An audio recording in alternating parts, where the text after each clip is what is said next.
It's not ordinary. ಇದು mother of games ಅಂತ. Gymnastic sir? Gymnastic ಬಂದ್ಮೇಲೆ ಯೋಗ ಎಲ್ಲ ಬಂದಿರೋದು. ಯೋಗ ಫಸ್ಟ್ ಬರಲಿಲ್ಲ, ಅದು ಬಹಳ ಕಾಂಟ್ರವರ್ಸಿ ಇದೆ. ಬಟ್ ಜಿಮ್ನಾಸ್ಟಿಕ್ ಇದೆ ಮದರ್ ಆಫ್ ಗೇಮ್ಸ್. ಅದು ಕಲ್ತ್ರೆ ನೀವೇನು ಬೇಕಾದ್ರೆ ಕಲಿಬೋದು. ಅದರ ನಂತರ ನಾನು ವಾಪಸ್ ಬಂದಾಗ ಈಗ ಮಾಡೋಕೆ ಬರಲ್ಲ, ತಮಿಳ್ನಾಡು ಡಾಮಿನೇಟ್ ಇದೆ, ಅವ್ರ ಮಾಸ್ಟರ್ ಪರ್ಮಿಷನ್ಸ್ ಮಾಡೋಕೆ ಬರೋದಿಲ್ಲ, ದೊಡ್ಡ ಗಲಾಟೆ ಆಗ. ಅವರು ಹೋಗಿ ಹೇಳಿದಾಗ ತಮಿಳ್ನಾಡು ಏನಿಲ್ಲ, ನಾನು ಹೇಳಿದ್ದೆ ನೀನು ಮಾಡಿದ್ರೆ ಮಾಡಿ, ಇಲ್ಲ ಮಾಡಿದ್ರೆ ನಾನೇ ಮಾಡ್ತೀನಿ, ನನಗೆ ಗೊತ್ತಿದೆ, ಯಾವ ತಮಿಳ್ನಾಡು ಇಲ್ಲ. ಆಗ ಸಂಘಟನೆ ಕರೆದೆ, ಎಲ್ಲ ಅಂಥವ್ರು ಸಿಕ್ಕಿದ್ದು. ಒಡೆಯ ನೀವು ಹೊಡೆದಾಡಿದ್ರೆ ರೋಡಲ್ಲಿ ಪೊಲೀಸ್ ಕರ್ಕೊಂಡಿದ್ದಾರೆ, ನಮ್ಮಲ್ಲಿ ಹೊಡೆದಾಡಿದ್ರೆ ದಿನ 200-300 ಸಿಗ್ತದೆ ರೋಡನ್ನು, ಇದು ಒಳ್ಳೆ ಐಡಿಯಾ ಅಂತೇಳಿ ಎಲ್ಲ ಬಂದರು. ಎಲ್ಲ ಟವರ್ಗಳು ಎಲ್ಲ ಪೊಲೀಸ್ ರಿಕಾರ್ಡಲ್ಲಿ ಇದ್ದವ್ರೆ. ಅವ್ರಿಗೆ ರೆಡಿ ಮಾಡ್ಕೊಂಡು, ಅದು ರೆಡಿ ಮಾಡೋಕ್ಕೂ ಬಿಡ್ತಿರ್ಲಿಲ್ಲ, ನಮಗೆ ಗಲಾಟೆಗಳಾಗೋದು, ಪೊಲೀಸ್ ಕರ್ಕೊಂಡು ಹೋಗೋರು. ಆಗ ನಮಗೆ ಹೋಗು ಅಲ್ಲಿ ಕುಡ್ದವ್ರನ್ನ ಯಾರನ್ನ ಕೇಳಿ, ಯಾರು ಕಟ್ಟಿದ್ದದ್ದು, ಅವರ ಕಟ್ಟಿದ್ರು ಈಗ ಇದ್ದವರು. ನಾನು ಮತ್ತೆ ಡೆಲ್ವಿ ಕಟ್ಟಿದ್ದದು, ಡೆಲ್ವಿದ ತಿರೋದು ಮ್ಯಾನೇಜರು, ನಾವು ಕಟ್ಟಿದ್ದು. ಅಧಿಕಾರ ಮಾಡಕ್ಕೆ ತೆಂಗಿನ ಮರ ಆಗದವನಿಗೆ ತೆಂಗಿನಕಾಯಿ ಫಲ ಸಿಗೋದಿಲ್ಲ. ಗಣೇಶ್ ಅವರೇ, ನಾವು ಖುಷಿ ಕೆಲಸ ಮಾಡ್ತಿರ್ಲಿಲ್ಲ, ಹೊಟ್ಟೆ ಬಾಡಿ ಕೆಲಸ ಮಾಡ್ತಿದ್ದು. ಬದುಕು ಬಹಳ ಕಷ್ಟ ಇತ್ತು ನಮಗೆಲ್ಲ 100-200 ರೂಪಾಯಿ ಕೊಡೋರು. ಈಗಿನ ತರ ಸಾವಿರಾರು ರೂಪಾಯಿ, ಲಕ್ಷಾಂತರ ರೂಪಾಯಿ, ಕೋಟ್ಯಾಂತರ ರೂಪಾಯಿ ಫೈಟ್ ಮಾಸ್ಟರ್ ಇದ್ದಂಗಿಲ್ಲ. ನಮ್ಗೆ ಬಹಳ ತಿಂಗಳಿಗೆ ಒಂದು ಸಿನಿಮಾ ಸಿಗದೆ ಇದ್ರೆ ಉಪವಾಸ ಇರಬೇಕಾಯ್ತು. ಕೊನೆ ಗಳಿಗೆಯಲ್ಲಿ ನನ್ನ ಮಗನಿಗೆ ಫೀಸ್ ಕಟ್ಟೋ ಆಗದಲ್ಲೇ ವಾಪಸ್ ಬರುವಂತ ಪರಿಸ್ಥಿತಿ ಬಂತು. ಅಂತ ಕೆಟ್ಟ ಪರಿಸ್ಥಿತಿಗೆ ಕುಡ್ದೋಗಿ ತಂದ್ರು. ಒಂದ್ ಕಾಲದಲ್ಲಿ ಮಿಲಿಟರಿ ಇದ್ದವ್ರು ಸರ್ ಎಲ್ಲ ಕೇಳಿ ಎಲ್ಲಿವರೆಗೂ ತಂದ್ರು ಅಂದ್ರೆ ನಾನು ಕೆಲಸನೇ ಮಾಡಬಾರ್ದು ಅನ್ನೋ ತರ ಬೈಕಟ್ ಮಾಡಿದ್ರು. ನಾನು ಕಟ್ಟಿದ ಸಂಸ್ಥೆಗಳೇ, ನಾನು ಕಟ್ಟಿದ ಎಲ್ಲ ನಮಸ್ಕಾರ. ನಾನ್ ನಮಸ್ಕಾರ ಮಾಡೋದಕ್ಕೆ ನಾನೇನು ಇರಲ್ಲ. ನನ್ನ ಸಂಪ್ರದಾಯ, ನಾನು ಗುರುಗಳಿಗೆ ಹಂಗೆ ನಮಸ್ಕಾರ ಮಾಡೋದು. Super sir. ನಾನು ಗುರುಗಳಿಗೆ ಖಾಲಿ ಬಿದ್ದೆ ನಾನು ವಿದ್ಯೆ ಕಲ್ತಿರೋದು. ಅವರು ವಿಶ್ವಗುರು, ಯಾಕೆ ಮಾಡಬಾರ್ದು? ಆಮೇಲೆ ಹೋಗ್ತಾ ಅಲ್ಲಿ ರಾಷ್ಟ್ರಪತಿಯವರಿಗೆ ಅಲ್ಲಿ ಮತ್ತೊಂದು ನಮಸ್ಕಾರ ಮಾಡಿ ನಿಂತಾಗ ಆ ತಾಯಿ ಹಂಗೆ ಕಂಡ್ರು, ನಂಗೆ ಚಾಮುಂಡಿ ಕಂಡ ತರ ಕಂಡ್ರು. It's great. ಎಲ್ಲರಿಗೂ ನಾನು ಅದೇ 1 ನಿಮಿಷದಲ್ಲೇ ನನ್ನ ಕೆಲಸ ಮಾಡಿದ್ದೀನಿ. ನಾನೇನು ಹೊಸ್ದಾಗಿ ಮಾಡಿ ಆಮೇಲೆ ಆ್ಯಕ್ಚುಲಿ ನಾವು 3 ಓಡಿಬೇಕು. ಅದೇ ಏನಾಗಿದೆ ಬಿಟ್ಟಿದೆಯೋ, ನಮಗೂ ನೋವಾಗುತ್ತೆ ನೋಡಿದ ಟಿ ವಿನಲ್ಲಿ. ಒಂದು ಕ್ಷಣದಲ್ಲೆಲ್ಲ ಎಷ್ಟಾಗುತ್ತೆ ಅಲ್ವಾ? ನನ್ನ ಪ್ರಶಸ್ತಿ ಒಳಕ್ಕೆ ಹೋದಾಗ ಪುಲ್ವಾನ ಗಲಾಟೆ ಆಗಿತ್ತು. 26 ಜನ ನಮ್ಮವರೇ ಹೋದ್ರು. ಇವೆಲ್ಲ ಸಾವು ನೋವುಗಳು ನೋಡಿದಾಗ ನಾವು ಯಾವಾಗ ನಮ್ಮನ್ನೇ ನಾವು ರಕ್ಷಣೆ ಮಾಡ್ಕೊಳ್ಳೋದು? ಅದಕ್ಕೆ ನಾನು ಪ್ರಪೋಸಲ್ ಕೊಟ್ಟಿದ್ದೆ, ಶಾಸ್ತ್ರ ಮತ್ತು ಶಾಸ್ತ್ರ ಎಲ್ಲರಿಗೂ ಅಧ್ಯಯನ ಆಗ್ಬೇಕು, ಕಂಪಲ್ಸರಿ ಆಗ್ಬೇಕು ಇಲ್ಲಿ. ಆವಾಗ ನಾವು ಬದುಕಿಗೆ ಈಸಿ ಆಗ್ತೀವಿ, ಇಲ್ಲ ಭಾಳ ಕಷ್ಟ ಆಗ್ತದೆ ಮುಂದೆ. ಸರ್ಕಾರ ಸರಿ, ಯಾರು ಅವರು ಭಾನುಮುಸಗ ನಮ್ಮ ಹಾಸನದವ್ರೆ, ಅವ್ರಿಗೊಂದು ಅಷ್ಟೊಂದೆಲ್ಲ ಆಗಿದ್ದೆ ಬಂದಿದ್ದೆ, ಸಂತೋಷ ಭಾಳ ಈ ವಯಸ್ಸಲ್ಲಿ.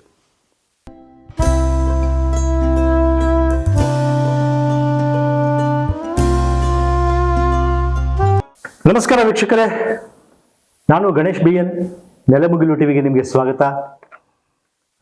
ನಿಮಗಾಗಿ ನನಗಾಗಿ ಮತ್ತೊಂದು ವಿಶೇಷ ಕಾರ್ಯಕ್ರಮ ಸರಣಿ ಪ್ರಾರಂಭ ಮಾಡ್ತಾ ಇದ್ದೀನಿ. ಅದಕ್ಕೋಸ್ಕರ ನಾನು ಬೆಂಗಳೂರಿಂದ ರಾಮನಗರಕ್ಕೆ ಬಂದಿದ್ದೀನಿ. ರಾಮನಗರಕ್ಕೆ ಬರಲಿಕ್ಕೆ ಒಂದು ಮುಖ್ಯವಾದ ಕಾರಣ, ಇತ್ತೀಚೆಗೆ 2025ರ ಪದ್ಮಶ್ರೀ ಪ್ರಶಸ್ತಿ ಪುರಸ್ಕೃತರೊಬ್ಬರನ್ನ ನಾವು, ಆ ಸಾಧಕರನ್ನು ಭೇಟಿಯಾಗ್ಲಿಕ್ಕೆ ಬಂದಿದ್ದೀವಿ. ಅವ್ರ ಮನೆಯಲ್ಲಿದ್ದೀವಿ.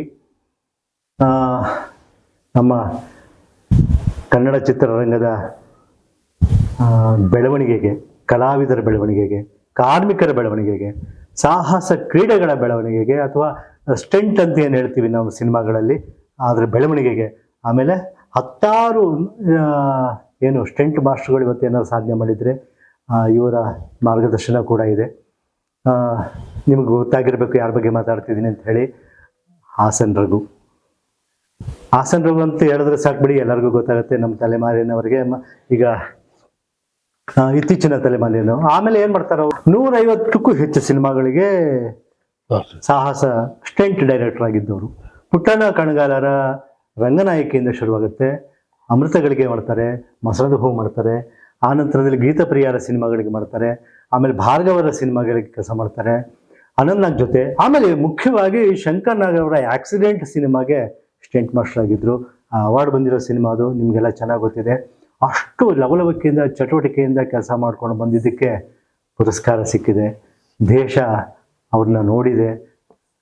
140 ಕೋಟಿ ಜನರ ಪ್ರಾತಿನಿಧಿಕವಾಗಿ ಪದ್ಮಶ್ರೀ ಪ್ರಶಸ್ತಿ ಕೇಂದ್ರ ಸರ್ಕಾರ ಕೊಟ್ಟಿರೋದು, ಭಾರತ ಸರ್ಕಾರ ಕೊಟ್ಟಿರೋದು, ಅದಕ್ಕೆ ಭಾಜನರಾಗಿದ್ದಾರೆ.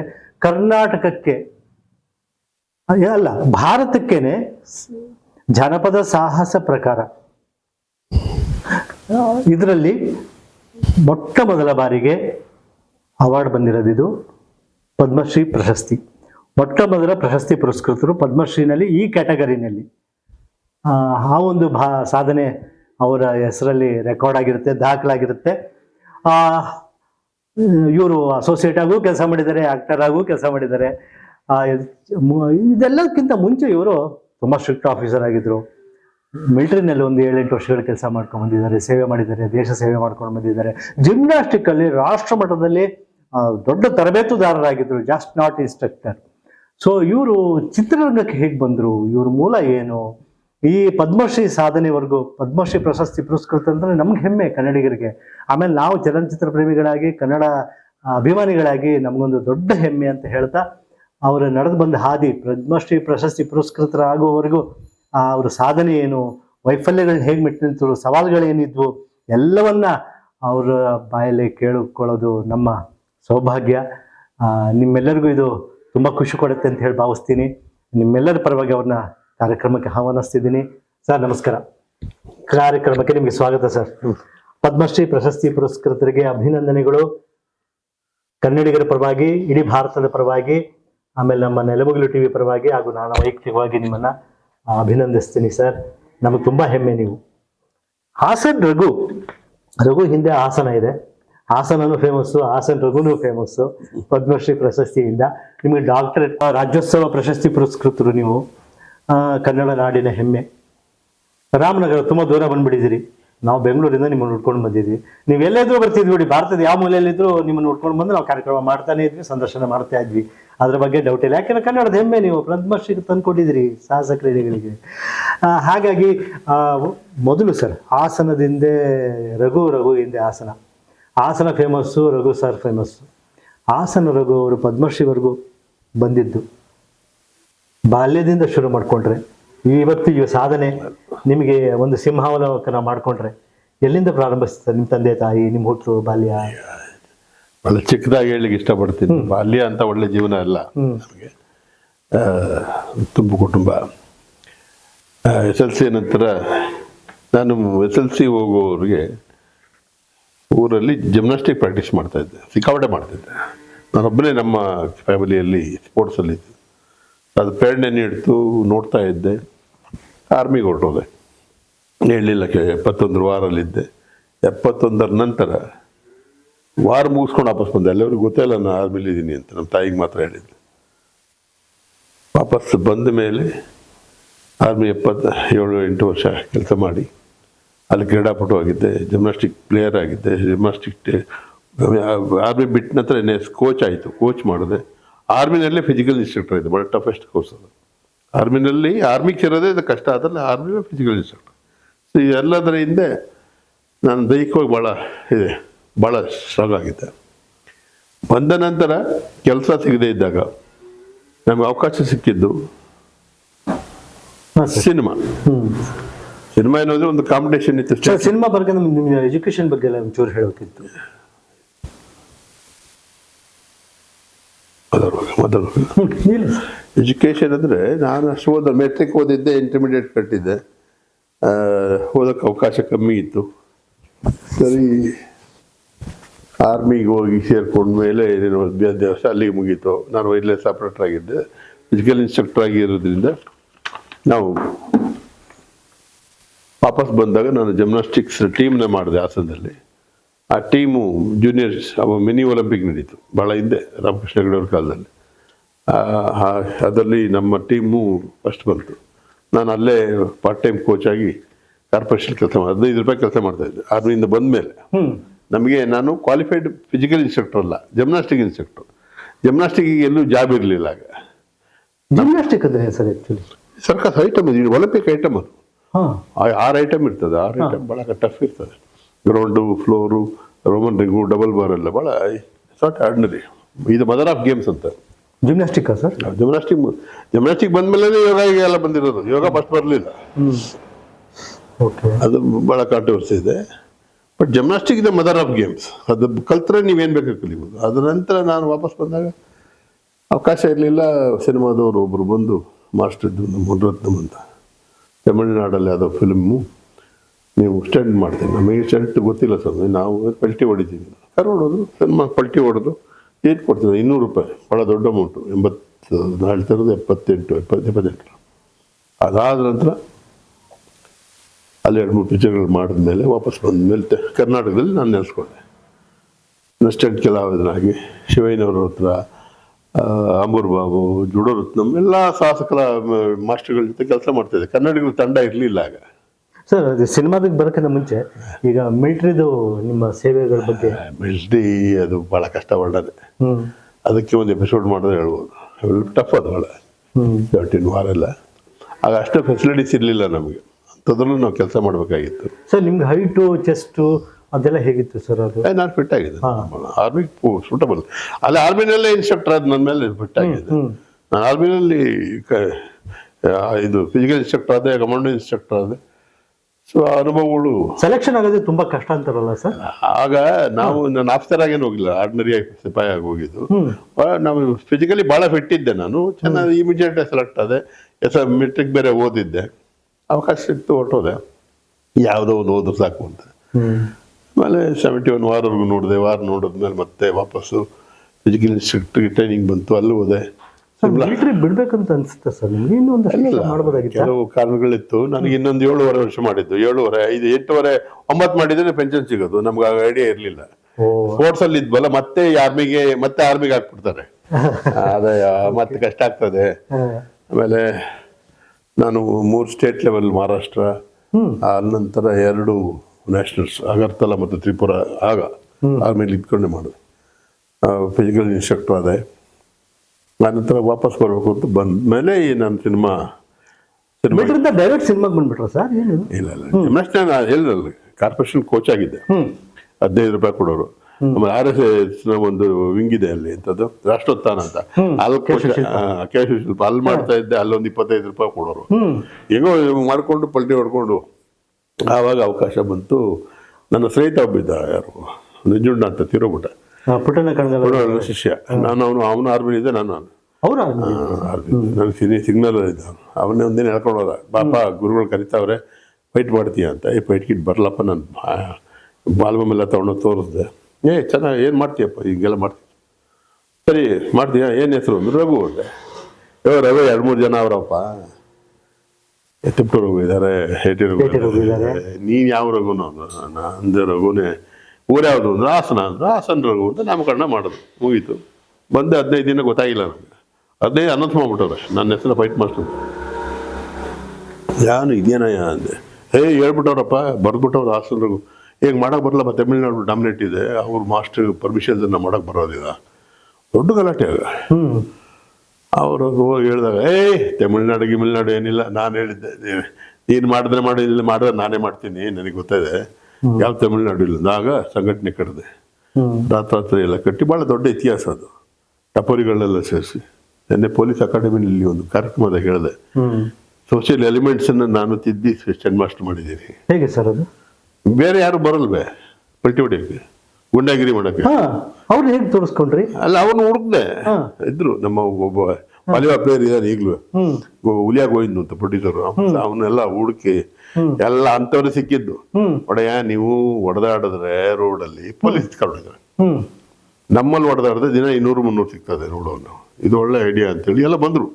ಎಲ್ಲ ಟವರ್ಗಳು ಎಲ್ಲ ಪೊಲೀಸ್ ರಿಕಾರ್ಡಲ್ಲಿ ಇದ್ದವ್ರೆ. ಅವ್ರಿಗೆ ರೆಡಿ ಮಾಡ್ಕೊಂಡು, ಅದು ರೆಡಿ ಮಾಡೋಕ್ಕೂ ಬಿಡ್ತಿರ್ಲಿಲ್ಲ. ನಮಗೆ ಗಲಾಟೆಗಳಾಗೋದು, ಪೊಲೀಸ್ ಹೇಳ್ಕೊಂಡು ಹೋಗೋರು. ಆಗ ನಮಗೆ ನಮ್ಮ ಶಾಂತ ಅಂತಿದ್ರು, ಕುಳ್ಳ ಶಾಂತ, ಅಣ್ಣ ಅವ್ರ ಜೊತೆ ಇದ್ದವರು. ಅವನು ಭಾಳ ಫಸ್ಟ್ ಅವ್ರನ್ನೇ ಎತ್ತಿಟ್ಟಿದ್ರು ನಮ್ಮ ಮೇಲೆ. ಇವ್ರು ನಮಗೆ ನಮ್ಮ ಯೂನಿಯನ್ ಹೊಡಿತಾರೆ, ಹಂಗೆ ನಮ್ಮ ಮೆಂಬರ್ ಆಗಲಿ ಅಂತ. ನಾವ್ಯಾಕೆ ಹೋಗಿ ಅಲ್ಲಿ ಮೆಂಬರ್ ಆಗಬೇಕು? ಆಗ ಅಸೋಸಿಯೇಷನ್ ಮಾಡಿ ಒಂದು ರಿಜಿಸ್ಟರ್ ಮಾಡಿ ಪುಟ್ಟಣ್ಣ ತಂದು ಇನಾಗ್ರೇಷನ್ ಮಾಡಿಸಿ ದೊಡ್ಡ ಆಗಲೇ 150 ಜನ ಕಟ್ಟಿದ್ದೆ ನಾನು. ಸಂಘಟಕರು ಕೂಡ ಹಾಗಾದ್ರೆ ಸಂಘಟನೆ ಇವತ್ತೇನು ಒಕ್ಕೂಟ ಇದೆ, ಯಾರಿಂದ ಇದೆ? ಹೋಗು ಅಲ್ಲಿ ಒಕ್ಕೂಟದವ್ರನ್ನ ಯಾರನ್ನ ಕೇಳಿ. ಕಲಾವಿದರ ಒಕ್ಕೂಟ ಯಾರು ಕಟ್ಟಿದ್ದದ್ದು? ಅವರ ಕಟ್ಟಿದ್ರೆ ಈಗ ಇದ್ದರು. ನಾನು ಮತ್ತೆ ಡೆಲ್ವಿ ಕಟ್ಟಿದ್ದದು. ಡೆಲ್ವಿದ ತಿರೋದು ಮ್ಯಾನೇಜರು. ನಾವು ಕಟ್ಟಿದ್ದು ಅಧಿಕಾರ ಮಾಡಕ್ಕೆ. ತೆಂಗಿನ ಮರ ಆಗದವನಿಗೆ ತೆಂಗಿನಕಾಯಿ ಫಲ ಸಿಗೋದಿಲ್ಲ. ಇವತ್ತು ಅಧಿಕಾರ ಮಾಡ್ತಾರಲ್ಲ ಅವರು. ನಾನು ಬಿಟ್ಟಾಗ ನಾನು ಸೀನಿಯರ್ ವೈಸ್ ಸರ್ ಅಷ್ಟೆಲ್ಲ ಕಷ್ಟಪಟ್ಟು ನೀವು ಕಟ್ಟೋ ಬದಲು ನಿಮ್ದು ಇನ್ನೂ ಒಂದಷ್ಟು ಸಾಧನೆ ಮಾಡ್ಕೊಂಡು ಹೋಗಿರ್ತಲ್ಲ ಸಿನಿಮಾ. ಬದುಕು ಹಂಗಲ್ಲ, ಆಗೋದಿಲ್ಲ. ಬದುಕು ನಾನು ಬದುಕೋದಿಕ್ಕೆ ಅವ್ರು ಬೇಕಿತ್ತು, ಹಾ ನಾನು ಮಾಡಲೇಬೇಕಾಗಿತ್ತು.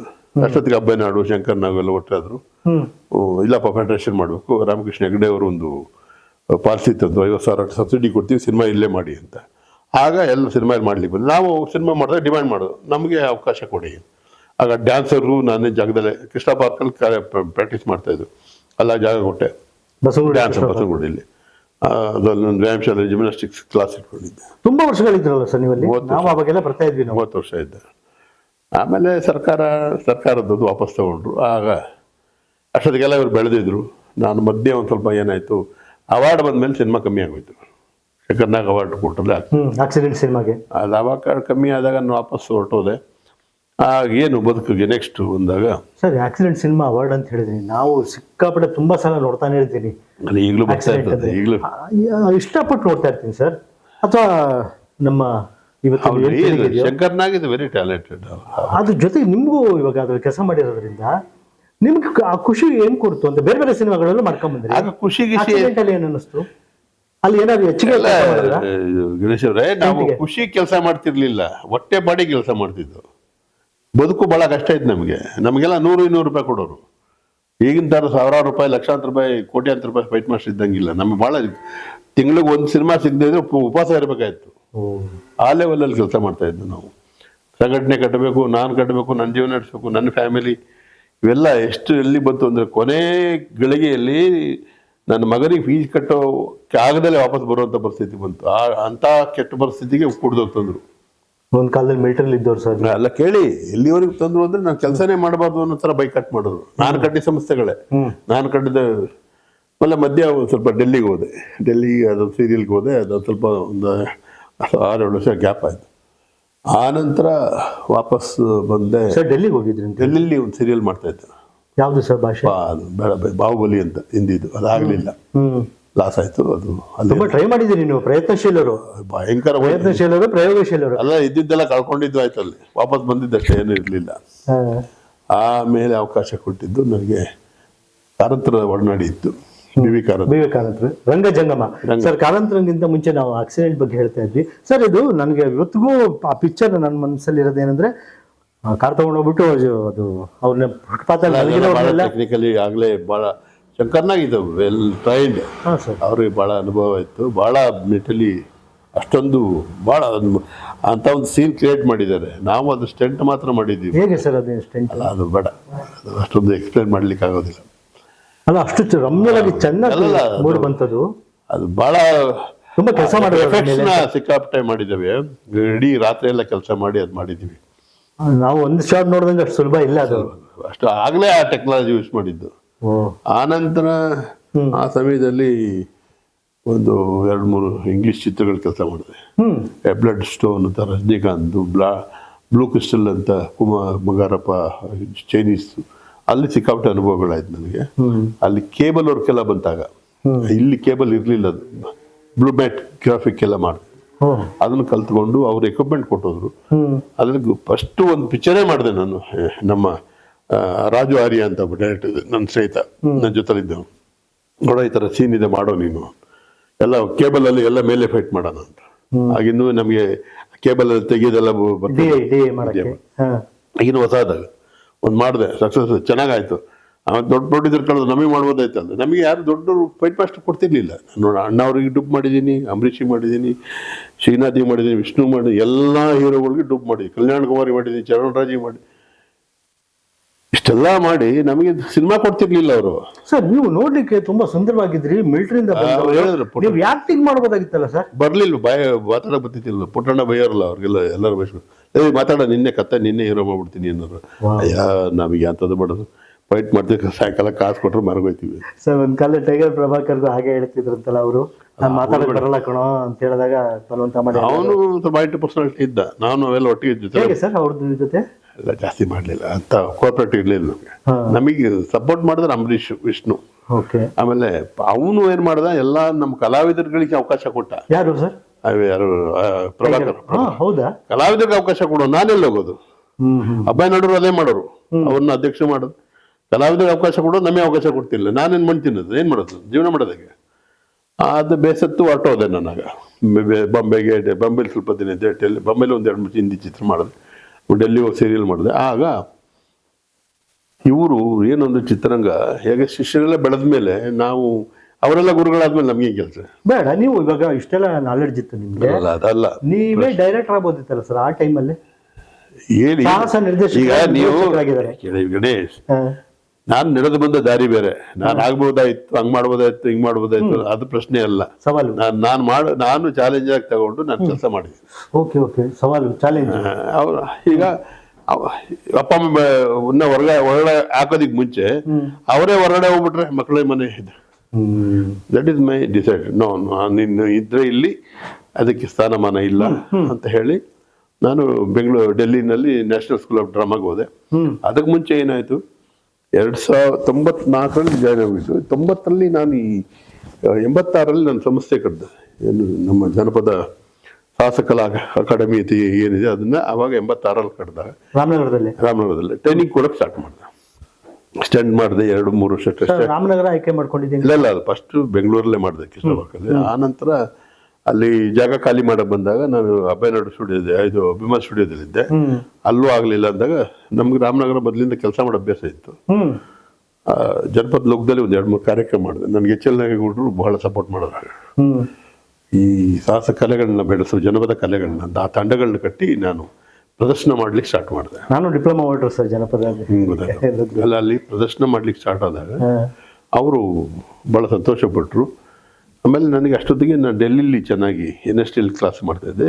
ಕೇಂದ್ರದ ಅನಂತಕುಮಾರ್ ಅವರು ಮಿನಿಸ್ಟರ್ ಆಗಿದ್ರಾಗ ನಮ್ಮ BV ಕಾರಂತರು ಅಲ್ಲಿ ಬೋರ್ಡಲ್ಲಿ ಮೆಂಬರ್ ಇದ್ರು. ಆವಾಗ ನಮ್ಗೊಂಚೂರು ಅನುದಾನ ಕೊಟ್ಟರು, ನೋಡಪ್ಪ ಇದು ಮಾಡು ಸಮರ ಕಲೆಗಳನ್ನ ಬೆಳೆಸ. ಆವಾಗ ಶುರುವಾಗಿದ್ದು 2000ರಲ್ಲಿ. ಆ ನಂತರ ಇಲ್ಲಿಗೆ 15 ಕಾರ್ಯಕ್ರಮಗಳು ಮಾಡಿದ್ದೀನಿ. ಸಮರ ಕಲೆ ಅಂದ್ರೆ ಮಾರ್ಷಿಯಲ್ ಆರ್ಟ್ಸ್ ಅಂತ ನಾವು ಜಾನಪದ ಸಮರ ಕಲೆ, ಸಾಂಪ್ರದಾಯಿಕ ನಮ್ಮ ದೊಣ್ಣೆ ವರ್ಸೆ, ಕತ್ತಿ ವರ್ಸೆ, ಗರಡಿ ವರ್ಸೆಗಳು, ಬಿಜ್ಲಿ, ಇವೆಲ್ಲ ಇಟ್ಟಿಗೆ ಹೊಡೆಯೋದು, ಪಟಿಗೆ ಹೊಡೆಯೋದು, ಅದು ಬೇರೆ, ಅದು ಮಾಡ್ರಲ್ಲ. ಅದಕ್ಕೆ ಬಹಳ ಜನ ಇದ್ದಾರೆ. ಅದಕ್ಕಲ್ಲ, ಸಾಂಪ್ರದಾಯಿಕ ಕಲರಿಪೈಟು, ತಾಂಗ್ ತಾ, ಗತ್ಕ ಅಂತೆಲ್ಲ ಬರ್ತದೆ. ಅದ್ರಲ್ಲಿ ವಿಶೇಷವಾದ ಜ್ಞಾನ ಪಡ್ಕೊಂಡು ಅದೆಲ್ಲ ಪ್ರಾಕ್ಟೀಸ್ ಮಾಡಿದೀವಿ. ನಮ್ಮ ಅನುಭವ ಇದೆ. ನಾವು ಅದನ್ನೆಲ್ಲ ಸಿನಿಮಾಗಳಲ್ಲಿ ಬಳಸಿದ್ದೀವಿ. ಆಮೇಲೆ NSTಗೆ ಬಂದೆ. NSTನಲ್ಲಿ 30 ವರ್ಷಗಳಿಂದ ನಾನು ಅಲ್ಲಿ ಪಾಠ ಮಾಡ್ತಾ ಇದ್ದೀನಿ. 35 ವರ್ಷ. ಈಗಲೂ ಮಾಡ್ತೀನಿ, ಈಗಲೂ ಹೋಗ್ತೀನಿ.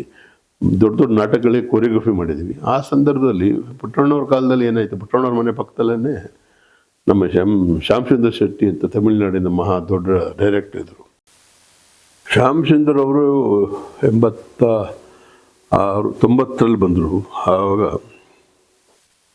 ತಮಿಳುನಾಡಿಂದ ಬಂದ್ಬಿಟ್ರು ಅವರು, ಬೇಡ ಅಂತ.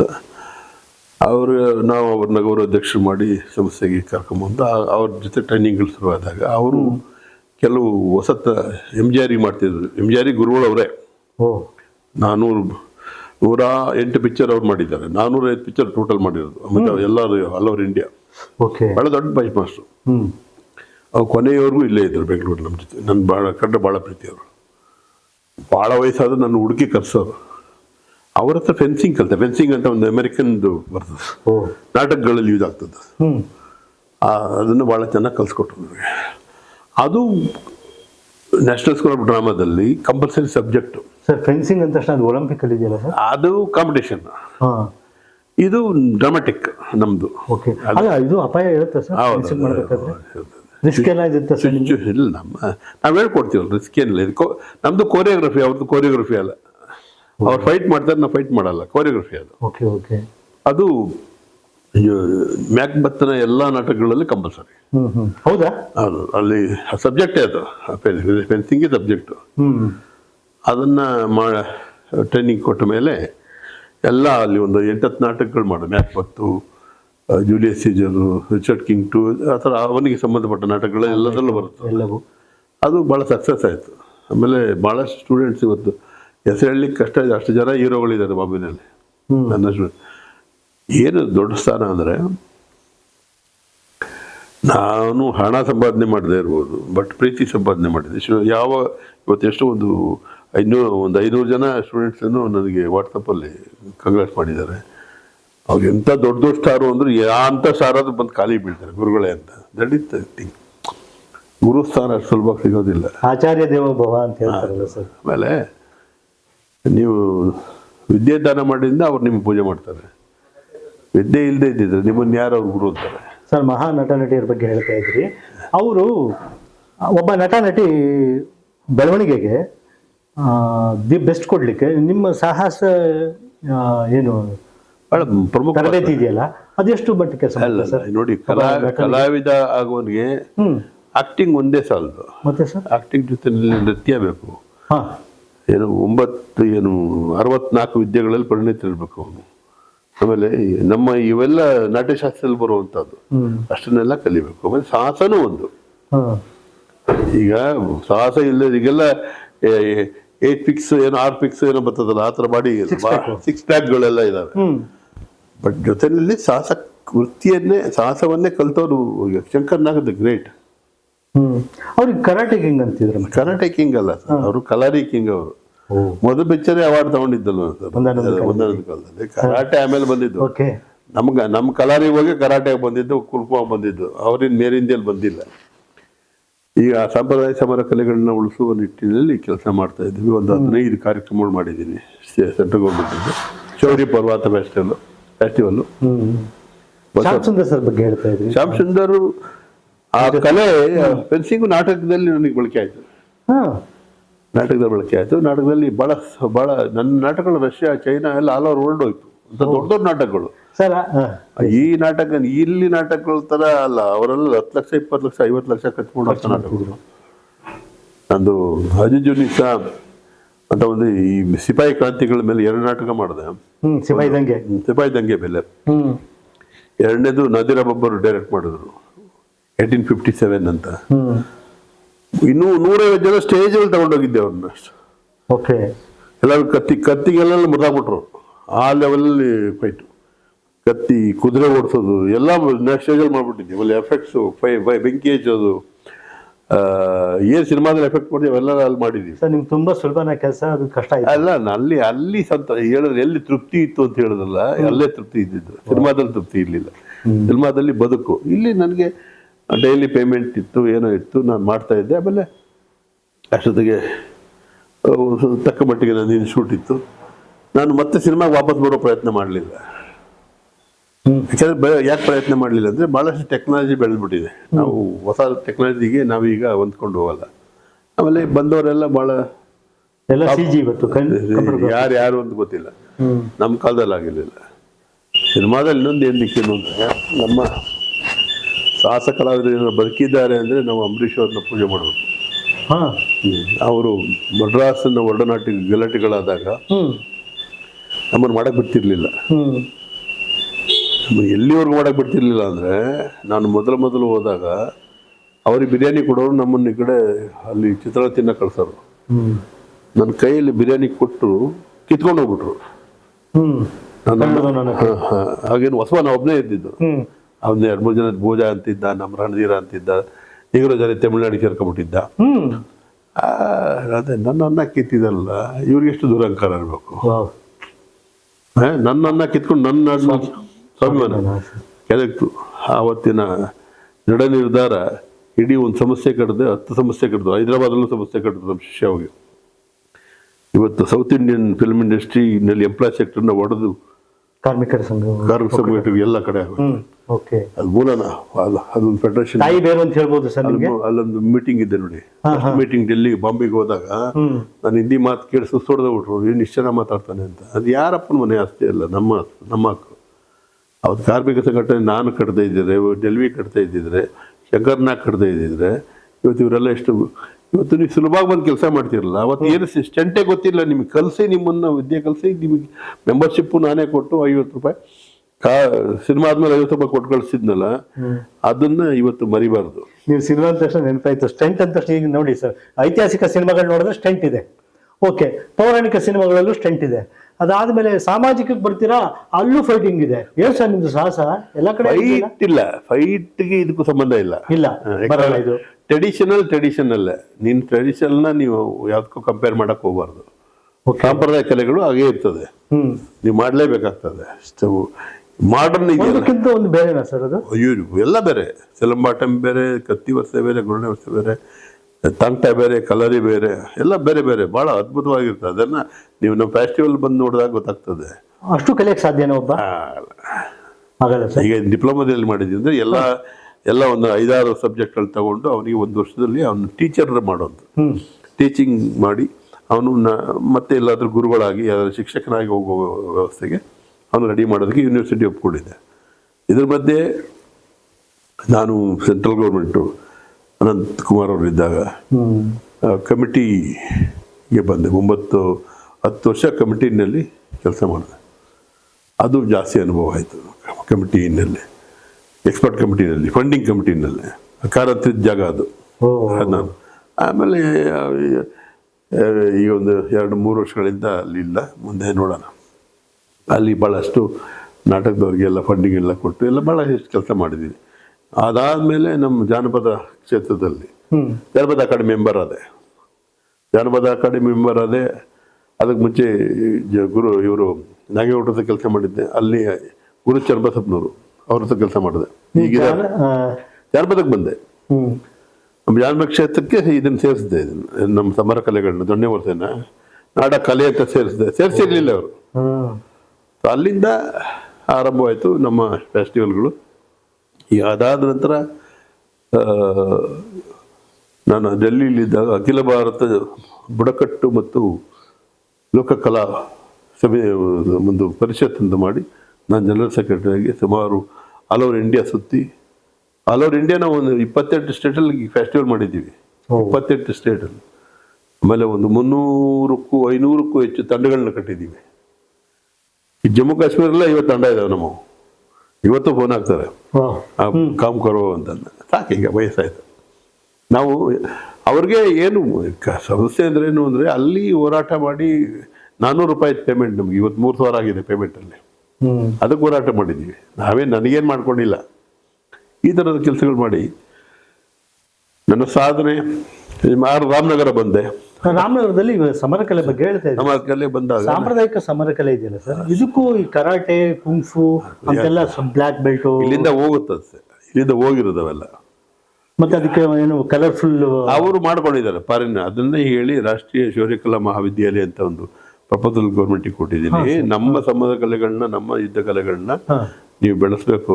ಖಾಲಿ ಶಾಸ್ತ್ರ ಹೇಳಿದ್ರಾಗಲ್ಲ, ಶಾಸ್ತ್ರ ಮತ್ತು ಶಸ್ತ್ರ ಎರಡನ್ನೂ ಹೇಳಬೇಕು ಅಂತ ಒಂದು ಪ್ರಪೋಸಲ್. ವಿದ್ಯಾರ್ಥಿಗಳಿಗೆ ಯಾವ್ದು ಇಷ್ಟ ಆಗುತ್ತೆ ಸರ್? ಕರಾಟೆನೋ ಅಥವಾ ನಿಮ್ಮ ಸಾಂಪ್ರದಾಯಿಕ ಸಮರ ಕಲೆನೋ? ಇಷ್ಟ ಬರಲ್ಲ ಅವ್ರಿಗೆ. ಯಾವ್ದು ಇಷ್ಟ ಬರಲ್ಲ ಸರ್? ಅವ್ರು ಮಾಡರ್ನ್ ಬರ್ತದೆ. ಪೇರೆಂಟ್ಸ್ ಆಗೇ ಇರ್ತಾರಲ್ಲ, ಪೇರೆಂಟ್ಸ್ ಆಗಿದೆ. ಅವ್ರಿಗೆ ಬೆಲ್ಟ್ ಆಗಬೇಕು, ಒಂದು 3 ತಿಂಗಳು ಇಲ್ಲ ಬ್ಲ್ಯಾಕ್ ಬೆಲ್ಟ್ ಆಗ್ಬಿಡ್ಬೇಕು. ಅದೇನಾಯ್ತು ಅಂತ ಗೊತ್ತಿಲ್ಲ. ಅದು ನಮ್ಮಲ್ಲಿ ಬೆಲ್ಟ್ಗಳು ಕೊಡಲ್ಲಲ್ಲ. ನಮ್ಮಲ್ಲಿ ಬೆಲ್ಟ್, ನಾವು ಗುರುಸ್ಥಾನ ಬರೋದಕ್ಕೆ ನನಗೆ 30 ವರ್ಷ ಹಿಡಿತು. ಈಗ ಮಾಡೋಕ್ಕಾಗಲ್ಲ, ಅದು ಬೇರೆ ವಿಷಯ. ಗುರುಸ್ಥಾನಕ್ಕೆ ಬರೋಕ್ಕೆ 30-35 ವರ್ಷ ಆಯ್ತು. ನಮ್ಮ ಕಲರಿನಲ್ಲಿ ವರ್ಷ ಎಷ್ಟು ಸಾಧನೆಗಳು ಮಾಡಿದ್ದಾರೆ. ಅವೆಲ್ಲ ಕಷ್ಟ ಆಗ್ತದೆ. ಅವೆಲ್ಲ ಇವ್ದು ಹಂಗಲ್ವಲ್ಲ. 1-2 ವರ್ಷ ಆದ್ಮೇಲೆ ಬ್ಲ್ಯಾಕ್ ಬೆಲ್ಟ್, ರೆಡ್ ಬೆಲ್ಟ್, ಆಮೇಲೆ ಏನೇನೋ ಬೆಲ್ಟು ನಂಬರ್ಗಳೆಲ್ಲ ಇದಾವೆ. ಎಲ್ಲ ಕಮರ್ಷಿಯಲ್ ಆಗಿಬಿಟ್ಟಿದೆ. ಎಲ್ಲ ದುಡ್ಡು ಕೊಟ್ಟು, ದುಡ್ಡು ಹೋಗ್ತದೆ, ಹೊರಗಡೆ ಹೋಗ್ತಾರೆ, ಫಾರಿನ್ಗೆ ಹೋಗ್ತಾರೆ.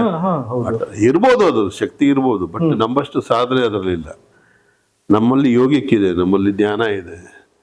ಯೋಗ ಇವತ್ತೆಷ್ಟು ವರ್ಲ್ಡ್ ಫೇಮಸ್ ಆಗಿದೆ. ಇದಕ್ಕೆ ನಮ್ದು ಯಾಕೆ ಆಗ್ಬಾರ್ದು? ದೈಹಿಕ ಮಾನಸಿಕ ಆರೋಗ್ಯಕ್ಕೆ ನಿಮ್ಮ ಸಮರ ಕಲೆ, ಸಾಂಪ್ರದಾಯಿಕ ಸಮರ ಕಲೆ ಬಹಳ ಬಹಳ. ಈಗ ಸಿಲಂಬಾಟಮ್ ಅಂತ ಹೇಳಿ ದೊಣ್ಣೆ ವರ್ಷ ಅಂತೀವಿ ನಾವು. ತಮಿಳುನಾಡಿನಲ್ಲಿ ಸ್ಕೂಲ್ ಗೇಮ್ಸ್ ಮಾಡಿದ್ದಾರೆ. ಸ್ಕೂಲ್ ಗೇಮ್ಸ್ ಸೇರ್ತಿದ್ದಾರೆ. ನನ್ನ ಫೆಡರೇಷನ್ ಕರ್ಕೊಂಡು ಹೋಗ್ತಾರೆ. ಡಿಸ್ಟಿಕ್ ಲೆವೆಲ್ ಕಾಂಪಿಟೇಷನ್ಗೆ 3,000 ಮಕ್ಳು ಇರ್ತಾರೆ. ಅದಕ್ಕೆ ರೂಲ್ಸ್ ರೆಗ್ಯುಲೇಷನ್ ಮಾಡಿದ್ದಾರೆ. ನಾನು ಕೇಳಿದ್ರು, ನಿಮ್ಮಂದು ಯಾಕೆ ಮಾಡೋಕ್ಕಾಗಲ್ಲ? ನಮ್ಮ ಕತ್ತಿ ವರ್ಷ ದೊಣ್ಣೆ ವರ್ಷ ಮಾಡಿದ್ರೆ ಏನು, ಯಾವ ರೂಲ್ ಮಾಡ್ತೀರಿ? ನಾನು ಅವನು ಹೊಡಿಬೇಕು, ನಾನು ನನಗೆ ಹೊಡಿಬೇಕು, ರೂಲೇ ಇಲ್ವಲ್ಲಲ್ಲಿ. ಅದಕ್ಕೆ ಇದು ಪ್ರದರ್ಶನ ಕಲೆಗಳು ಅಂತ ಹೇಳಿ ಮಾಡಿ ಅಂತೇಳಿ ಕೇಂದ್ರ ಸಹ ಪ್ರದರ್ಶನ ಮಾಡಿದ್ವಿ. ಆಮೇಲೆ ನನ್ನ ತರಬೇತಿ, ಆಮೇಲೆ ಇಲ್ಲಿ ರಾಮನಗರ ಬಂದ ಮೇಲೆ ಒಂದು 10 ವರ್ಷ, ನಾನು 20 ವರ್ಷ ಏನು ಕೆಲಸ ಹೊರಡೆ ಸಿನಿಮಾ ಬಗ್ಗೆ ತಲೆ ಕೆಡಿಸ ಮೌನವಾಗಿ ನನ್ನ ಕೆಲಸ ಮಾಡಿ ನನ್ನ ಟ್ರೈನಿಂಗ್. ನಾನು ಗುರುಕುಲ ಆಡಿಸಿದೆ. 20-30 ಮಕ್ಕಳಿದ್ರು. ಈಗ ಕೋವಿಡಲ್ಲಿ ಹೋದ್ರು, ಈಗ ಬರ್ತಾರೆ ಮತ್ತೆ. ಇಲ್ಲಿ ಹಾಸ್ಟೆಲ್ ಇತ್ತು, ಅವ್ರಿಗೆಲ್ಲ ನೋಡಿದ್ರಲ್ಲ ಇನ್ಸ್ಟಿಟ್ಯೂಟಲ್ಲಿ. ಇದೆಲ್ಲ ಸಾಧನೆಗಳ ಹಿಂದೆ ಜಾನಪದ ವಿಶ್ವವಿದ್ಯಾಲಯದ ಸಿಂಡಿಕೇಟ್ ಮೆಂಬರ್ ಆದ 2 ಟರ್ಮ್ ಸಿಂಡಿಕೇಟ್ ಮೆಂಬರ್ ಆಗಿ ಅಕಾಡೆಮಿಯಿಂದ ಬಂದ ಮೇಲೆ ಅಲ್ಲಿ ಹೋರಾಡಿ, ಅವ್ರ ಗುದ್ದಾಡಿ, ಅಲ್ಲೆಲ್ಲ ಮೆಂಬರ್ಸ್ಗಳೆಲ್ಲ ಎಲ್ಲ PhD ಡಾಕ್ಟರೇಟು ಪ್ರೊಫೆಸರ್ಸು, ನಾನೊಬ್ಬನೇ ಮೆಟ್ರಿಕ್ ಇದ್ದಿದ್ದು. ಕೊನೆಗೆ ನನಗೆ ಉದ್ದಾಟ ತಡಿಲಾರ್ದಲ್ಲೇ ಅವರು ಸರ್ಟಿಫಿಕೇಟ್ ಕೋರ್ಸ್ ಕೊಟ್ಟರು. ಓದೋರಿಗೆಲ್ಲ ಕೊಡ್ತೀರ, ಓದಿದ್ದವ್ರಿಗೆ ಏನ್ರಿ ಕೊಡ್ತೀರಾ? ಓದಿದ್ದವ್ರಿಗೆ ಏನು ಕೊಟ್ಟಿದ್ದೀರಾ? ಆಮೇಲೆ ನಮ್ಗೆ ಜನಪದ ಕಲಾವಿದ, ಅದ್ಭುತ ಕಲಾವಿದ ಅವನು. ಅವ್ನ ಪ್ರದರ್ಶನದ ಮುಂದೆ ನೀವೆಲ್ಲ ಅವ್ನು ಪಾಠ ಮಾಡಕ್ ಬರ್ತಾನೆ ನಿಮ್ಮ ಹತ್ರ, ಬಟ್ ಅವನಿಗೆ ನೀವು ಸರ್ಟಿಫಿಕೇಟ್ ಕೊಡೋದಿಲ್ಲ ಅಲ್ಲ. ಇದೆಂತ ಧೋರಣೆ? ನೀವು SLC ಬೇಕು, ಮೆಟ್ರಿಕ್ SLC ಎಲ್ಲ PUC ಬೇಕೇ ಬೇಕು ಅಂತಾರೆ ಈಗ. ಅಲ್ಲಿ ಅದನ್ನ SLC ತಂದೆ, ಅಲ್ಲಿ ಇನ್ನೊಂದು ಯೂನಿವರ್ಸಿಟಿಗೆ ಹೋದೆ, ಅಲ್ಲಿ SLC ಬೇಡಪ್ಪ, ನೀವು ಹೆಂಗೆ ಹೇಳ್ತೀರ ಹಂಗೆ ಮಾಡಿ ಅಂತೇಳಿ ಸ್ಟ್ಯಾಚ್ಯೂನ ಚೇಂಜ್ ಮಾಡಿಸಿ ಪ್ರದರ್ಶನ ಕಲೆಗಳು ಅಂತೇಳಿ. ಅವನು 60 ವರ್ಷ ಆಗಿರೋದು ಏನಾಗಿರ್ಬೋದು, ಅವನ ಪ್ರದರ್ಶನ ಕಲೆನ ಪರ್ಫಾರ್ಮ್ ಮಾಡಿದ್ರೆ ಸರ್ಟಿಫಿಕೇಟ್ ಕೊಡಿ ಅಂತ ಆ ಥರದ 2 ಕೋರ್ಸ್ಗಳನ್ನ ಅಪ್ರೂವ್ ಮಾಡಿಸಿದ್ದೀನಿ. ರಂಗಭೂಮಿಯಲ್ಲಿ ನಂದು ಸ್ಪೆಷಲ್ ಸಬ್ಜೆಕ್ಟ್ ಏನು ಅಂದರೆ, ಇಲ್ಲಿ ಡೆಲ್ಲಿಯಲ್ಲಿ ಮಾಡ್ತಿದ್ನಲ್ಲ martial art in theatre. Cinema ಒಂದೇ, ಥಿಯೇಟರ್ನಲ್ಲಿ ಪ್ರೆಸೆಂಟೇಷನ್ ಈಸಿ ಇರ್ತದೆ, ಸಿನಿಮಾದಲ್ಲಿ ಕಟ್ ಆಗುತ್ತೆ. ಇಲ್ಲಿ ಮತ್ತೆ ರಿಹರ್ಸಲ್ ಇರಲ್ಲ, ಅಲ್ಲಿ ಒಂದೇ ಟೇಕಲ್ಲಿ ಮಾಡುವಂಥದ್ದು. ಅದನ್ನು ಬೆಳೆಸಿದೆ, ಅದೇ ಸಬ್ಜೆಕ್ಟ್ ಆಯಿತು, ಸಿಲೆಬಸ್ ಮಾಡಿದೆ. ಈ ಕೋರ್ಸ್ ನಡೆಸ್ತೀನಿ. ಹೋದಾಗ 1 ತಿಂಗಳು ಕೋರ್ಸ್ ಇರ್ತದೆ, ಅದನ್ನೇ ಸಿಲೆಬಸ್ ಸಬ್ಮಿಟ್ ಮಾಡಿದ್ದೀನಿ. ಈಗ ಅದ್ರ ಬಗ್ಗೆನೇ ಒಂದು ಡಿಲೀಟ್ ಮಾಡ್ತಾ ಇದ್ದೀನಿ ನಾನು. ಈ ಡಾಕ್ಟರೇಟ್ ಅಲ್ಲೇ ಒಂದು ಡಿಲೀಟ್ ಆಗ್ತಾ ಇದೆ. ಇದು 3 ಪೇಪರ್ ಬರೀ 2 ಪೇಪರ್ ಬರೀಬೇಕು. ಯಾಕೆಂದ್ರೆ ನನ್ನ ಸಬ್ಜೆಕ್ಟ್ ಅದು ಸಮರ ಕಲೆಗಳು. ಸಿನಿಮಾಗೆ ಸೀಮಿತ ಅಲ್ಲ, ಪ್ರದರ್ಶನ ಕಲೆ ಹೌದು. ಯಾಕೆ ಪ್ರದರ್ಶನ ಕಲೆ ಅಂದ್ರೆ, ಮೈಸೂರು ದಸರಾ ಯಾವಾಗ ಸ್ಟಾರ್ಟ್ ಆಯ್ತು? ಈಗಲೂ ನನ್ನ ಶಿಷ್ಯರು ಅಲ್ಲಿದ್ದಾರೆ, ಮೈಸೂರಿನವರೇ, ದೊಣ್ಣೆ ವರ್ಷ ಕಲ್ಸೋರು. 400 ವರ್ಷ ಆಗಿದೆ. 400 ವರ್ಷದಿಂದ ದೊಣ್ಣೆ ವರ್ಷ ಮಾಡ್ತಲ್ಲ ರೋಡಲ್ಲಿ. ನಾನು ಹೋಗಿದ್ದೆ 2-3 ಸರಿ. ಈ ಮೆರವಣಿಗೆ 8 ಕಿಲೋಮೀಟರ್ ನಡಿಬೇಕಲ್ಲ, ಅದು ನಡೀತಲ್ಲೇ ಇದೆ. ಅದು ಅಲ್ಲಿಗೆ ಸೀಮಿತ, ಸ್ಟೇಜಿಗೆ ಬರಲಿಲ್ಲ. ಅವ್ರನ್ನ ಎತ್ತಾಕೊಂಬಂದೆ, ಯಾರನ್ನ ಮಾದೇವಪ್ಪ ಅಂತ, ಗರಡಿ ಮಾದೇವಪ್ಪ, ಅವನ್ನ ಎತ್ತಾಕೊಂಬಂದು ಜನಪದ ಲೋಕದಲ್ಲಿದ್ದು ಅವ್ರಿಗೆ ಸ್ಟೇಜ್ ಎಲ್ಲ ಕೊಟ್ಟು ಮಾಡಿಸಿ, ಅವ್ರಿಗೆ ಜನಪದ ಅಕಾಡೆಮಿ ಅವಾರ್ಡ್ ಕೊಡುತ್ತೆ. ಸರ್ ಕುಸ್ತಿ ಯಾವ್ದಾದ್ರು ಬರುತ್ತೆ ಸರ್? ಕುಸ್ತಿ ಜನಪದ ಕಲೆ, ಸಮರ ಸರ್, ಯುದ್ಧ ಕಲೆ. ಹೌದಾ? ಮಲ್ಕಂಬ, ಗುದ್ದಿ ಎಲ್ಲ ಒಂದೇನೆ. ಬಟ್ ಕುಸ್ತಿ ಈಗ ಗೇಮ್ ಆಗೋಯ್ತು. ಈ ಮಲ್ಲಕಂಬ ಈಗ ತಗೊಂಡಿದ್ದಾರೆ ಕೆಲವೆಂಡೆಗೆ. ಈಗ ಅಲ್ಲೇ ನಂದು ಮಕ್ಕಳು 2 ಸ್ಟೇಟ್ ಲೆವೆಲ್ಗೆ ಹೋಗಿದ್ದಾರೆ, 2 ನ್ಯಾಷನಲ್ಸ್ಗೆ ಹೋಗಿದ್ದಾರೆ. ಈಗ 6 ತಿಂಗಳಲ್ಲಿ, ನಾನು ಹೋದ ಆಗಸ್ಟಲ್ಲಿ ಬಂದಿದ್ದು ನನಗೆ. ಸರ್ ಮಲ್ಲಕಂಬ ನಾವು ಮಕ್ಕಳೆಲ್ಲ ಮಾಡೋದನ್ನು ನೋಡಿದ್ವಿ ಸರ್ ಟಿವಿಗಳಲ್ಲಿ. ಏನು ಮಲ್ಲಕಂಬ ಅಂದ್ರೆ? ಆಕ್ಚುಲಿ ಮಲ್ಲರ ಕಂಬ, ಮಲ್ಲರನ್ನು ಕುಸ್ತಿ ಆಡೋರಿಗೆ ಪಟ್ಟುಗಳನ್ನ ಹಾಕೋದಕ್ಕೆ ಮಾಡ್ತಾ ಇದ್ದಂತ ಕಂಬ. ಪಟ್ಟು ಹಾಕ್ಲಿಕ್ಕೆ ಅದು ಕೊನೆಗೆ ಹೋಗ್ತಾ ಅದೇ ಗೇಮ್ ಆಗೋಯ್ತು. ಅದೇ ಒಂದು ಸಪರೇಟ್ ಆಗಿ ಮಲ್ಲಕಂಬದಲ್ಲಿ ಬಹಳ ಅದ್ಭುತ ಮಾಡ್ತಾರೆ. ಈಗ ನಮ್ಮ ಕರ್ನಾಟಕ ಮಾತ್ರ ಎಲ್ಲೆಲ್ಲಿದೆ ಸರ್ ಇದು ಮಲ್ಲಕಂಬ? ಮಹಾರಾಷ್ಟ್ರನೇ ಬೆಳೆದಿದ್ದು, ಮಹಾರಾಷ್ಟ್ರ ಬೆಳೆದಿದ್ದು. ಜೊತೆಗೆ ಇವತ್ತು ರೆಜಿಮೆಂಟ್ಗಳಲ್ಲೇ ಇದ್ದಾವೆ. ಆರ್ಮಿನಲ್ಲಿ ಬಹಳ ಕಡೆ ಇದೆ. ನನಗೆ ಕೇಂದ್ರ ಸರ್ಕಾರ NSC ನಾನು NIS ಮಾಡಿದ್ರಿಂದ ನಾನು ಹೋಗಿ ಅಪ್ರೋಚ್ ಮಾಡಿ ಎಲ್ಲ ಮಾಡಿ ಕುಸ್ತಿ ಕೇಳಿದೆ. ಕುಸ್ತಿ ಮತ್ತು ಬಾಕ್ಸಿಂಗ್ ನನಗೆ ಭಾಳ ಫೇವರೇಟ್. ನಾನು ಆರ್ಮಿಲಿದ್ದ ಕಲ್ತಿದ್ದು ಬಾಕ್ಸಿಂಗ್. ಮಲ್ಲಕಂಬ ನಾನು ನಡೆಸ್ತಾ ಇದ್ದೆ ಇಲ್ಲಿಂದ 10 ವರ್ಷಗಳಿಂದ. ಹೊರಗಡೆ ಟೀಮ್ಗಳು ಕರೆಸಿ ಶೋಗಳೆಲ್ಲ ಮಾಡ್ತಾ ಇದ್ದೆ. ಕುಸ್ತಿ ಅಂದ ತಕ್ಷಣ ನೆನಪಾಯ್ತು ನನಗೆ, ನಿಮ್ದು ಒಂದು ವಿಡಿಯೋ ವೈರಲ್ ಆಗಿದೆ. ನೀವು ಪದ್ಮಶ್ರೀ ಪ್ರಶಸ್ತಿ ತಗೊಳ್ಳೋ ಸಂದರ್ಭದಲ್ಲಿ ಈಗ ಅಂದ್ಬಿಟ್ಟು ಕಂಡು ಮಾಡಿದ್ದು, ಪ್ರಧಾನಮಂತ್ರಿ ನರೇಂದ್ರ ಮೋದಿ ಅವರು ಶಾಖ ಖುಷಿಯಾಗಿ ಅದನ್ನ ರಿಯಾಕ್ಟ್ ಮಾಡಿದ್ದು ಅಲ್ವಾ ಸರ್? ಏನ್ ಹೇಳ್ತೀರಿ ಅದ್ರ ಬಗ್ಗೆ? ಎಲ್ಲ ನಮಸ್ಕಾರ. ನಾನ್ ನಮಸ್ಕಾರ ಮಾಡೋದಕ್ಕೆ ನಾನೇನು ಇರಲ್ಲ. ನನ್ನ ಸಂಪ್ರದಾಯ, ನಾನು ಗುರುಗಳಿಗೆ ಹಂಗೆ ನಮಸ್ಕಾರ ಮಾಡೋದು. Super sir. ನಾನು ಗುರುಗಳಿಗೆ ಖಾಲಿ ಬಿದ್ದೆ ನಾನು ವಿದ್ಯೆ ಕಲ್ತಿರೋದು. ಅವರು ವಿಶ್ವಗುರು, ಯಾಕೆ ಮಾಡಬಾರ್ದು? ಆಮೇಲೆ ಹೋಗ್ತಾ ಅಲ್ಲಿ ರಾಷ್ಟ್ರಪತಿಯವರಿಗೆ ಅಲ್ಲಿ ಮತ್ತೊಂದು ನಮಸ್ಕಾರ ಮಾಡಿ ನಿಂತಾಗ ಆ ತಾಯಿ ಹಂಗೆ ಕಂಡ್ರು, ನಂಗೆ ಚಾಮುಂಡಿ ಕಟ್ಟ ತರ ಕಂಡ್ರು. It's a great. ಎಲ್ಲರಿಗೂ ನಾನು ಅದೇ 1 ನಿಮಿಷದಲ್ಲೇ ನನ್ನ ಕೆಲಸ ಮಾಡಿದ್ದೀನಿ. ನಾನೇನು ಹೊಸದಾಗಿ ಮಾಡಿ ಆಮೇಲೆ ಆಕ್ಚುಲಿ ನಾವು 3 ಹೊಡಿಬೇಕು. 3 ಹೊಡೆದು 1 ತೊಡೆ ತಟ್ಟಬೇಕು. ಅದು ತೊಡೆ ತಟ್ಟೋದು ಚಾಲೆಂಜ್ ಆಗ್ತದೆ. ಆ ತೊಡೆನ ಇಲ್ಲೇ ರಿಹರ್ಸಲ್ ಮಾಡಿದ್ದೆ 1-2 ಸರಿ. ಆಮೇಲೆ ಇದ್ರಲ್ಲಿ ಮಾಡಲಿಲ್ಲ ನಾನು, ಶೋಕು ಅದು ರಿಹರ್ಸಲ್ ಅಲ್ಲಿ ಏನು ಮಾಡಲಿಲ್ಲ, ಸಿಂಪಲ್ ಆಗಿ ಹೋದೆ. ಒರಿಜಿನಲ್ಲಿ ಹೊಡೆದಾಗ್ಬಿಟ್ಟೆ. ಆಗ ಅವರೆಲ್ಲ SP ಎಲ್ಲ ಏನಾಯ್ತು, ಆಮೇಲೆ ಕ್ಯಾನ್ ಆಗಿ ಇವರೆಲ್ಲ ನನ್ನ ಕಡೆ ಬಂದ್ಬಿಟ್ಟು ಹೇಳ್ದೆ, ನೀವು ಹೇಳಿದ್ಮೇಲೆ 50 ಮಿಲಿಯನ್ ಜನ ನೋಡಿದ್ದಾರೆ ಅಂದ್ರೆ ಗ್ರೇಟ್. ಕಾಸ್ಟ್ಯೂಮ್ ಎಲ್ಲ ತುಂಬಾ ಚೆನ್ನಾಗಿತ್ತು ಸರ್. ನಾನು ಬಳಸ್ಕೊಂಡಿದ್ದೆ ನಾನು, ನನ್ನ ತಮ್ಮನ ಮಗ ಅವನು ಡಿಸೈನ್ ಮಾಡಿ ಎಲ್ಲ ಬಳಸ್ತಾ. ಕ್ರೆಡಿಟ್ ಎಲ್ಲ ಅವ್ರಿಗೆ ಸಿಗ್ಬೇಕು. ಆಮೇಲೆ ಟೋಪಿ ಹಾಕ್ತೀವಲ್ಲ, ನನಗೆ ಟೋಪಿ ಕಟ್ಟಲೇಬೇಕು ಅಂತ ಅಲ್ಲೆಲ್ಲ ಕೇಳಿದೆ, ಆಗಲ್ಲ ಅದು. ಅಲ್ಲಿ ನನ್ನ ಸ್ನೇಹಿತರು ವಿಡಿಯೋದಲ್ಲಿ ನೋಡಿ ಲಾಸ್ಟಲ್ಲಿ 2 ನಿಂತ್ಕೊಳ್ತಾರೆ. ಸುದೀಪ್ ಅಂತ ನನ್ನ ಸೀರಿಯಲ್ ಪಾರ್ಟ್ನರ್ ಆಗಿದ್ರು. ಹೌದಾ? ಅವ್ರು ಬಹಳ ಖುಷಿಯಿಂದ ಸುದೀಪ್ ಜಿ ಸೇತೆ ಮುಜೆ ಈ ಬಾಂಧ ನಾನು ಕಳಿಸ್ತೀನಿ ಅಂತ ಕಳಿಸ್ತೀನಿ. ಆಮೇಲೆ ಬಟ್ಟೆ 2-3 ತೋರಿಸಿದ್ರು, ಅವನು ತಂದ 3 ಗಂಟೆ ಕಟ್ ಕೂರಿಸ್ಬಿಟ್ಟ ನನ್ನ. ಅದು ಕೊನೆಗೆ ಅಂಟ್ಕೊಂಡ್ಬಿಟ್ಟಿತ್ತು ಬೆಂದು, ಎಲ್ಲಿ ಬಿದ್ದೋದು ಅಂತ. ಫೋಟೋನು ಚೆನ್ನಾಗಿತ್ತು, ಎದ್ದು ಕಾಣ್ತಿದ್ದೆ. ಭಾಳ ಒಳ್ಳೆ ಪೇಟ ಧಾರಣೆ ಆಯಿತು. ನಾನು ಇಬ್ಬರೇ ಮಾಡಿ, ಇನ್ನೊಬ್ರು ಯಾರು ಕಟ್ಕೊಂಡಿದ್ರು. ಅವರು ಹೇಳಿದ್ರು ನಾನೇ ಕಟ್ತಾ ಇದ್ದೆ ಅಂತ. ಅವ್ರು ಹಿಮಾಚಲದವರು, ಮಧ್ಯಪ್ರದೇಶದವರು. ಆಮೇಲೆ ನಾನು ಹುಡುಕೋದಲ್ಲಿ ಬಟ್ಟೆ ಇರಲಿಲ್ವಲ್ಲ, ನಾನೊಂದು ತಗೊಂಡೋಗಿದ್ದೆ, ಅದು ಚಿಕ್ಕದಿತ್ತು, ಮ್ಯಾಚ್ ಆಗ್ತಿರ್ಲಿಲ್ಲ. ಅದು ಅವನೇ ತಂದು ಕಡ್ದ. ಭಾಳ ಚೆನ್ನಾಗಾಯ್ತು. ನನ್ನ ಸಂಪ್ರದಾಯ ಕುಸ್ತಿ ಅಲ್ಲಲ್ಲ, ಖುಷಿ ಅಲ್ಲ, ಯಾವುದೇ ಸಮರ ಕಲೆ ಆಗಲಿ ನಾವು ನಮಸ್ಕಾರ ಮಾಡೋದೇ ಹಾಗೆ, ಮಲ್ಕಂದಲ್ಲೂ ಅದೇ ಬರ್ತದೆ. ಹೌದಾ ಸರ್? ಹೌದೌದು. ಈಗ ಸರ್ ಇದು ಈಗ ನನಗೆ ನಾವು ನೋಡಿದ್ವಿ, ನೀವು ಹೇಳಿದಾಗಲೂ ಮಾಮೂಲಿ ಅಂತಾರಲ್ಲ ಸರ್, ಈಗ ಅಂದ್ರೆ ಚಾಲೆಂಜ್ ಮಾಡೋದು ಅಂತ. ಇದು ಚಾಲೆಂಜ್ ಅಂದ್ರೆ ಏನು ಸರ್? ಇದು ಒಂದು ಗುರುಗಳಿಗೆ, ಒಂದು ತಂದೆ ತಾಯಿಗಳಿಗೆ, ಒಂದು ಭೂಮಿಗೆ ತಾಯಿಗೆ, ಭೂಮಿ ತಾಯಿಗೆ. Super sir. ಮೂರು ಎಷ್ಟೊಂದು ಮೌಲ್ಯ ಇದೆ ಸರ್ ಇದರಲ್ಲಿ. ಮತ್ತೆ ಒಂದು 2 ಮಾಡಿದೆ, ಮದ್ದಿದ್ದೆ ಮಾಡ್ಲಿ, ತಂತ ಇದು ಮಾಡಲಿಲ್ಲ. ಅಲ್ಲಿ ದುರ್ಗಿಗೆ ಮಾಡೋದ್ನಲ್ಲ, ಅದೇ ದುರ್ಗಿನ ಎಮ್ಮ ಕಂಡಿದ್ದು ನನಗೆ. ಹಬ್ಬ ಹಿಂಗೆ ನಮಸ್ಕಾರ. ಆಮೇಲೆ ಆ ನಮಸ್ಕಾರ ಸ್ಟೈಲೇ ಅಲ್ವಾ, ಚೆನ್ನಾಗಾಯ್ತು. ಅಮ್ಮ ನಾನು ಡೆಲ್ಲಿ ಇಂಟರ್ವ್ಯೂನಲ್ಲಿ ಕೇಳಿದ್ರು, ಈ ಸಾಧನೆಗೆ ಏನು ನಿಮ್ಮದು? ಇಲ್ಲ, ನಾನು ಮೌನವಾಗಿದ್ದಿದ್ದೆ ನನ್ನ ಸಾಧನೆ. ನಾನೇನು 20 ವರ್ಷ ಮೌನವಾಗಿದ್ದೆ. ಇಲ್ಲಿ ಯಾರಿಗೂ ಗೊತ್ತೇ ಇಲ್ಲ ನಾನು ಏನು ಮಾಡ್ತಾ ಇದ್ದೆ ಅಂತ. ಯಾರಿಗೆ ಗೊತ್ತಿತ್ತು? ನಿಮ್ಗೆ ಗೊತ್ತಿತ್ತಾ? ಇಲ್ಲ ಸರ್. ಅದೇ ನಮ್ಗೆ ಇನ್ನೂ ಆ ಕೃಷ್ಣ ಪಾರ್ಕ್ದೇ ನೆನಪು. ಅಲ್ಲಿಂದ ಎಲ್ಲೋದಂತ ಯಾರು ಗೊತ್ತಿಲ್ಲ. ಹುಡ್ತಾ ಇದ್ವಿ, ಎಲ್ಲ ಹುಡ್ತಾ ಇದ್ವಿ. ಸಿನಿಮಾದವ್ರು ಮೊನ್ನೆ ಏನೋ ಒಂದು 2-3 ತಿಂಗಳಿಂದ ಮಾಡಿದ್ರು ಫೋನ, ಚೇಂಬರ್ನವರು. ಅದೇ ನಾನು ಬೇಡ ಅಂದ್ಬಿಟ್ಟು ಒಂದು ಬೇಡ ಅಂದ್ರು. ನಿಮ್ಗೆ ಇಷ್ಟ ಆದ್ರೆ ಮಾಡ್ಕೊಂಡು ನಮ್ಗೆ ಏನಾಗಬೇಕಾಯ್ತು, ನಾನು ತಲೆ ಕೆಡ್ಸ್ಕೊಳ್ಬೇಕು. ಕರೆದ್ರೆ ಹೋಗೋದು, ಕರೀಲ್ಲ ನಮ್ಗೆ ಹಾಕೋದು. 54 ಮಿಲಿಯನ್ ಸರ್ ಇವತ್ತಿಗೆ ನೋಡ್ತಾರೆ ನಿಮ್ದು. ಅದೇ ರೆಕಾರ್ಡ್ ಆಗಲಿ. 100 ಮಿಲಿಯನ್ ಆಗ್ಬಿಟ್ಟು ಅಷ್ಟು ಸಾಕು.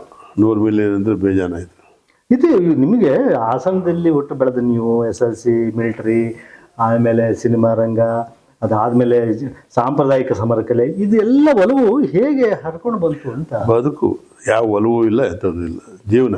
ಇನ್ನೇನು ಮಾಡ್ಬೋದಾಗಿತ್ತು ನೀವು? ಪಿ ಟಿ ಮಾಸ್ಟರ್ ಆಗಬೇಕಾಯ್ತು. ಹೌದಾ ಸರ್? ಅಷ್ಟೇ, ಬೇರೆ ಏನಾಗಬೇಕಾಯ್ತು?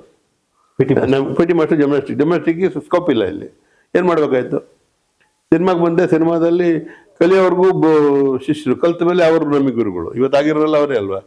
ಆಮೇಲೆ ಇವತ್ತು ಯಾರು ಬೇಡ, ಯಾರ ಹೆಸರು ಹೇಳೋದಿಲ್ಲ. ಎಲ್ಲ ಇವತ್ತೇನು ಕೋಟಿಗೆ ಗಟ್ಟಲೆ ತಗೊಳ್ತಾರೆ. ಅವತ್ತು ನಾವು ಸಿನಿಮಾದಲ್ಲಿ ಓದಾಡಿ ತಮಿಳ್ನಾಡಿನವ್ರ ಜೊತೆ ಗಲಾಟೆಗಳು ಮಾಡಿಕೊಂಡು ಸ್ಟೇಷನ್ಗೆಲ್ಲ ಹೋಗಿ ಬಂದ್ವಲ್ಲ, ಅವತ್ತು ಯಾರಿದ್ರು ಇವರೆಲ್ಲ. ಇವತ್ತು ಕೈ ತುಂಬ ಹಣ. ಚೇಂಬರ್ನವರು ನೆನೆಸ್ಕೋಬೇಕು. ಅವತ್ತೇನೋ ಒಕ್ಕೂಟ ಕಡದೇ ಇದ್ದಿದ್ರೆ ಇವತ್ತು ಇನ್ನೂ ಅವರಿಗೆ ತಮಿಳ್ನಾಡಿಗೆ ಗುಲಾಮರಾಗಬೇಕಾಯ್ತು. ಹೌದು ಸರ್. ನೀವು ಅವಾಗಲೇ ಚೆನ್ನಾಗಿ ಹೇಳಿದ್ರಿ, ತೆಂಗಿನ ಮರ ಹಾಕಿದೀವಿ, ಮರ ಫಸಲು ಕೊಟ್ಟಿದೆ, ಬೇರೆಯವರು ಅದನ್ನು ತಿಂತಾರೆ ಅಂತ. ತಿನ್ಲಿ ಬಿಡಿ, ತುಂಬಾ ಚೆನ್ನಾಗಿ ಅನ್ವಯಿಸುತ್ತಿದ್ದು. ತಿಂದ್ರ ಜೊತೆ ಇಲ್ಲ ನೋಡಿ. ಇವತ್ತು ಸ್ಟಿಲ್ ಸ್ಟ್ರಗಲ್. ಮನೆ ಇಲ್ಲ ನನಗೆ, ಮನೆ ಇಲ್ಲ, ಜಮೀನಿಲ್ಲ, ಒಂದು ಮಠ ಇಲ್ಲ, ಎಲ್ಲ ಮಾಡಿ. ಮತ್ತೆ ತುಂಬಾ ಸಂಭ್ರಮ ಪಡ್ತಾ ಇದ್ದೀರಿ. ಪದ್ಮಶ್ರೀ ಅವಾರ್ಡ್ ಸಿಕ್ಕಿದೆ. ಎಲ್ಲ ಕೇಳ್ತಾರೆ. ನನ್ನ ವೈಫ್ ಕೇಳಿದ್ಲು, ಎಷ್ಟು ಬತ್ತ ದುಡ್ಡು ಅದು ಸಾಧನೆ ಸರ್. ನೀವು ಬಂದು ಪ್ರೀತಿಯಿಂದ ಮಾತಾಡೋದು ಸಾಕು. ಇವತ್ತಿನ ಊಟ ಇದೆ ನನಗೆ, ನಾಳೆ ನೋಡೋಣ. ಸರ್, ಕೇಳಬೇಕೋ ಬೇಡವೋ ಗೊತ್ತಿಲ್ಲ, ನಾನು ಕೇಳಲೇಬೇಕು. ನಮ್ಮ ಚಾನಲಲ್ಲೂ ಹಾಕಿದ್ದೀನಿ. ಭಾನು ಮುಸ್ತಾಕ್ ಅವ್ರಿಗೆ ಬುಕರ್ ಅವಾರ್ಡ್ ಬಂದಿದ್ದಕ್ಕೆ ಅವ್ರದ್ದು ಸನ್ಮಾನ ಸಮಾರಂಭದಲ್ಲಿ ಅವ್ರದ್ದು ಸ್ಪೀಚ್ ನಮ್ಮ ಚಾನಲಲ್ಲೂ ಹಾಕಿದ್ದೀನಿ. ಅದಕ್ಕೆ ಇಬ್ಬರಿಗೆ, ದೀಪಾ ಬಾಸ್ತಿ ಮತ್ತು ಭಾನು ಮುಸ್ತಾಕ್ ಇಬ್ಬರಿಗೂ ಅದು ಬಹುಮಾನ ಮೊತ್ತ ವಿಭಜನೆ ಆಗಿದೆ. ಇಬ್ಬರಿಗೂ ಈ ಫಲ ಸಿಕ್ಕಿದೆ. ಹೆಚ್ಚು ಕಮ್ಮಿ ಒಂದು 20 ಲಕ್ಷ ಚಿಲ್ಲರೆ, 27 ಲಕ್ಷ ಬರುತ್ತೆ. ಒಂದು ಬುಕ್ಕರ್ ಅವಾರ್ಡ್ಗೆ ಒಂದು ಪುಸ್ತಕ ಬರೆದಿದ್ದಕ್ಕೆ ಅಷ್ಟು ಬಹುಮಾನ ಇದೆ ಅಂದರೆ, ಈ ಪ್ರಶಸ್ತಿಗಾಗಲಿ ನಿಮ್ಮ ಸಾಧನೆಗಾಗಲಿ ಬಹುಮಾನ ಬೇಕಲ್ವಾ? ಯಾರು ಕೊಡ್ತಾರೆ?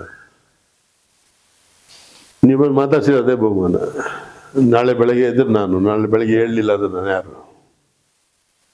ಈಗ ಆಂಧ್ರ ಮತ್ತು ತೆಲಂಗಾಣದಲ್ಲಿ 25 ಲಕ್ಷ ಕೊಟ್ಟು 25,000 ಪೆನ್ಷನ್ ಕೊಡ್ತಾರೆ ಸ್ಟೇಟ್ ಗೌರ್ಮೆಂಟ್. ಹರಿಯಾಣ ಕೊಡ್ತಾರೆ, ಯಾವುದೋ ಒಂದು 2-3 ಸ್ಟೇಟಲ್ಲಿ ಕೊಡ್ತಾರೆ. ನಮ್ಮಲ್ಲಿ ಆ ಪ್ರಾವಿಷನ್ ಇಲ್ಲ. ಎಲ್ಲ ಪದ್ಮಶ್ರೀ ತಗೊಂಡವ್ರು ಕುಬೇರ್ರ. ಈಗ ನನಗೊಂದು ಪೆನ್ಷನ್ ಕೊಟ್ಟರೆ ನನ್ನ ಜೀವನ ಇವತ್ತೊಂದು 5 ವರ್ಷ ಚೆನ್ನಾಗಿರ್ಬೋದು, ಆಮೇಲೆ ನನ್ನ ಜೀವನ ಹೇಗೆ? ಸರ್, ಹಾಗಾದರೆ ಇವಾಗ ನಾವು ಇವತ್ತು ಕೂತಿರೋ ಸಂದರ್ಭದಲ್ಲಿ ನಮ್ಗೆ ನೆನಪಾಗೋದು, ರಾಯಲ್ RCB ಅವರು ಗೆದ್ದರು, 18 ವರ್ಷದ ನಂತರ ಗೆದ್ದರು. ಸಂಭ್ರಮಾಚರಣೆ ಆಯಿತು. ದೊಡ್ಡ ಮಟ್ಟದಲ್ಲಿ ಮಾಡಿದ್ರು. ಅದರದ್ದು ಅನಾಹುತಗಳು, ದುರಂತಗಳು ಎಲ್ಲರಿಗೂ ಗೊತ್ತಿದೆ. ಅಷ್ಟು ಬೇಗ ರಿಯಾಕ್ಟ್ ಆಗಿ ಒಂದು ಕ್ರೀಡೆಗೆ ಅಷ್ಟು ಮಟ್ಟಿನ ಪ್ರಾಶಸ್ತ್ಯ, ಮಹತ್ವ, ಮನ್ನಣೆ, ಜನಪ್ರಿಯತೆ ಕೊಡುವಂಥ ಸರ್ಕಾರ ಏನು ಕೆಲಸ ಮಾಡ್ಬೇಕು ಸರ್? ನಿಮ್ಮಂಥ ಕಲಾವಿದರಿಗೆ, ಕಲೆಗಳಿಗೆ ಮಾಡ್ಬೇಕಲ್ವ? ಜವಾಬ್ದಾರಿ ಇದೆ ಅಲ್ವಾ? ಕ್ರಿಕೆಟ್ ಬಗ್ಗೆ ನನಗೆ ಯಾವ ನಾಲೆಡ್ಜು ಇಲ್ಲ, ನಾನು ನೋಡೋದು ಇಲ್ಲ. ನನ್ನ ಗುರುಗಳಿಗೆ ವಾದ ಮಾಡಿಬಿಟ್ಟಿದ್ದು ನಾನು ಆವಾಗಲೇ. ಅದರಿಂದ ನಾನು ಅದನ್ನ ಬಗ್ಗೆ ಏನು ಮಾತಾಡೋದಿಲ್ಲ, ನಮಗೆ ಸಂಬಂಧ ಇಲ್ಲ. ಅದೇ ಏನಾಗಿದೆ ಬಿಟ್ಟಿದೆಯೋ ನಮಗೂ ನೋವಾಗುತ್ತೆ ನೋಡಿದ ಟಿ ವಿನಲ್ಲಿ. ಒಂದು ಕ್ಷಣದಲ್ಲೆಲ್ಲ ಎಷ್ಟಾಗುತ್ತೆ ಅಲ್ವಾ? ನನ್ನ ಪ್ರಶಸ್ತಿ ಒಳಕ್ಕೆ ಹೋದಾಗ ಪುಲ್ವಾನ ಗಲಾಟೆ ಆಗಿತ್ತು. 26 ಜನ ನಮ್ಮವರೇ ಹೋದ್ರು. ಇವೆಲ್ಲ ಸಾವು ನೋವುಗಳು ನೋಡಿದಾಗ ನಾವು ಯಾವಾಗ ನಮ್ಮನ್ನೇ ನಾವು ರಕ್ಷಣೆ ಮಾಡ್ಕೊಳ್ಳೋದು? ಅದಕ್ಕೆ ನಾನು ಪ್ರಪೋಸಲ್ ಕೊಟ್ಟಿದ್ದೆ. ಶಾಸ್ತ್ರ ಮತ್ತು ಶಾಸ್ತ್ರ ಎಲ್ಲರಿಗೂ ಅಧ್ಯಯನ ಆಗಬೇಕು, ಕಂಪಲ್ಸರಿ ಆಗ್ಬೇಕು ಇಲ್ಲಿ. ಆವಾಗ ನಾವು ಬದುಕಿಗೆ ಈಸಿ ಆಗ್ತೀವಿ, ಇಲ್ಲ ಭಾಳ ಕಷ್ಟ ಆಗ್ತದೆ ಮುಂದೆ. ಸರ್ಕಾರ ಸರಿ, ಯಾರು ಅವರು ಭಾನುಮುಸಗ ನಮ್ಮ ಹಾಸನದವ್ರೆ, ಅವ್ರಿಗೊಂದು ಅಷ್ಟೊಂದೆಲ್ಲ ಆಗಿದ್ದೆ ಬಂದಿದ್ದೆ, ಸಂತೋಷ ಭಾಳ ಈ ವಯಸ್ಸಲ್ಲಿ. ನಾನು 72, ಈಗ ಇನ್ನೆಷ್ಟು ವರ್ಷ ನಾನು ದುಡಿಬಲ್ಲೆ? ನನ್ನ ಜೀವನಕ್ಕೆ ದಾರಿ ಈಗ ಇನ್ಸ್ಟಿಟ್ಯೂಟ್ ಇದೆ, ಏನೋ ನಡೀತಾ ಇದೆ. ಭಾಳ ಕಷ್ಟ ಇದೆ ಇನ್ಸ್ಟಿಟ್ಯೂಟ್ ನಡೆಸೋದು. ಸರ್ಕಾರದ, ಕೇಂದ್ರ ಸರ್ಕಾರದ ಇದು ಇದೆಯಲ್ಲ, ಭಾಳ ಕಷ್ಟ ಇದ್ರೆ ಈ ನಾಳೆಯಿಂದ ನಿದ್ದೆ ಮಾಡೋಕ್ಕಾಗೋದು. ಮ್ಯಾನೇಜ್ಮೆಂಟು ಕಷ್ಟ, ನಿರ್ವಹಣೆ ಮಾಡೋದು ಭಾಳ ಕಷ್ಟ ಇದೆ. ಒಂದು ದಿನ ಒಂದೊಂದು ಹೊಸ ರೂಲ್ ಬರ್ತಾ ಇರ್ತದೆ. ಹೌದು ಸರ್. ಸೊ ಎಷ್ಟು ದಿನ ನಡೀತದೆ? ಅನಂತರ ನನ್ನ ಜೀವನ ಏನು ಅಲ್ವಾ? ನನ್ನ ಬದುಕಿಗೆ ಏನಾದ್ರು ಬೇಕಲ್ಲ.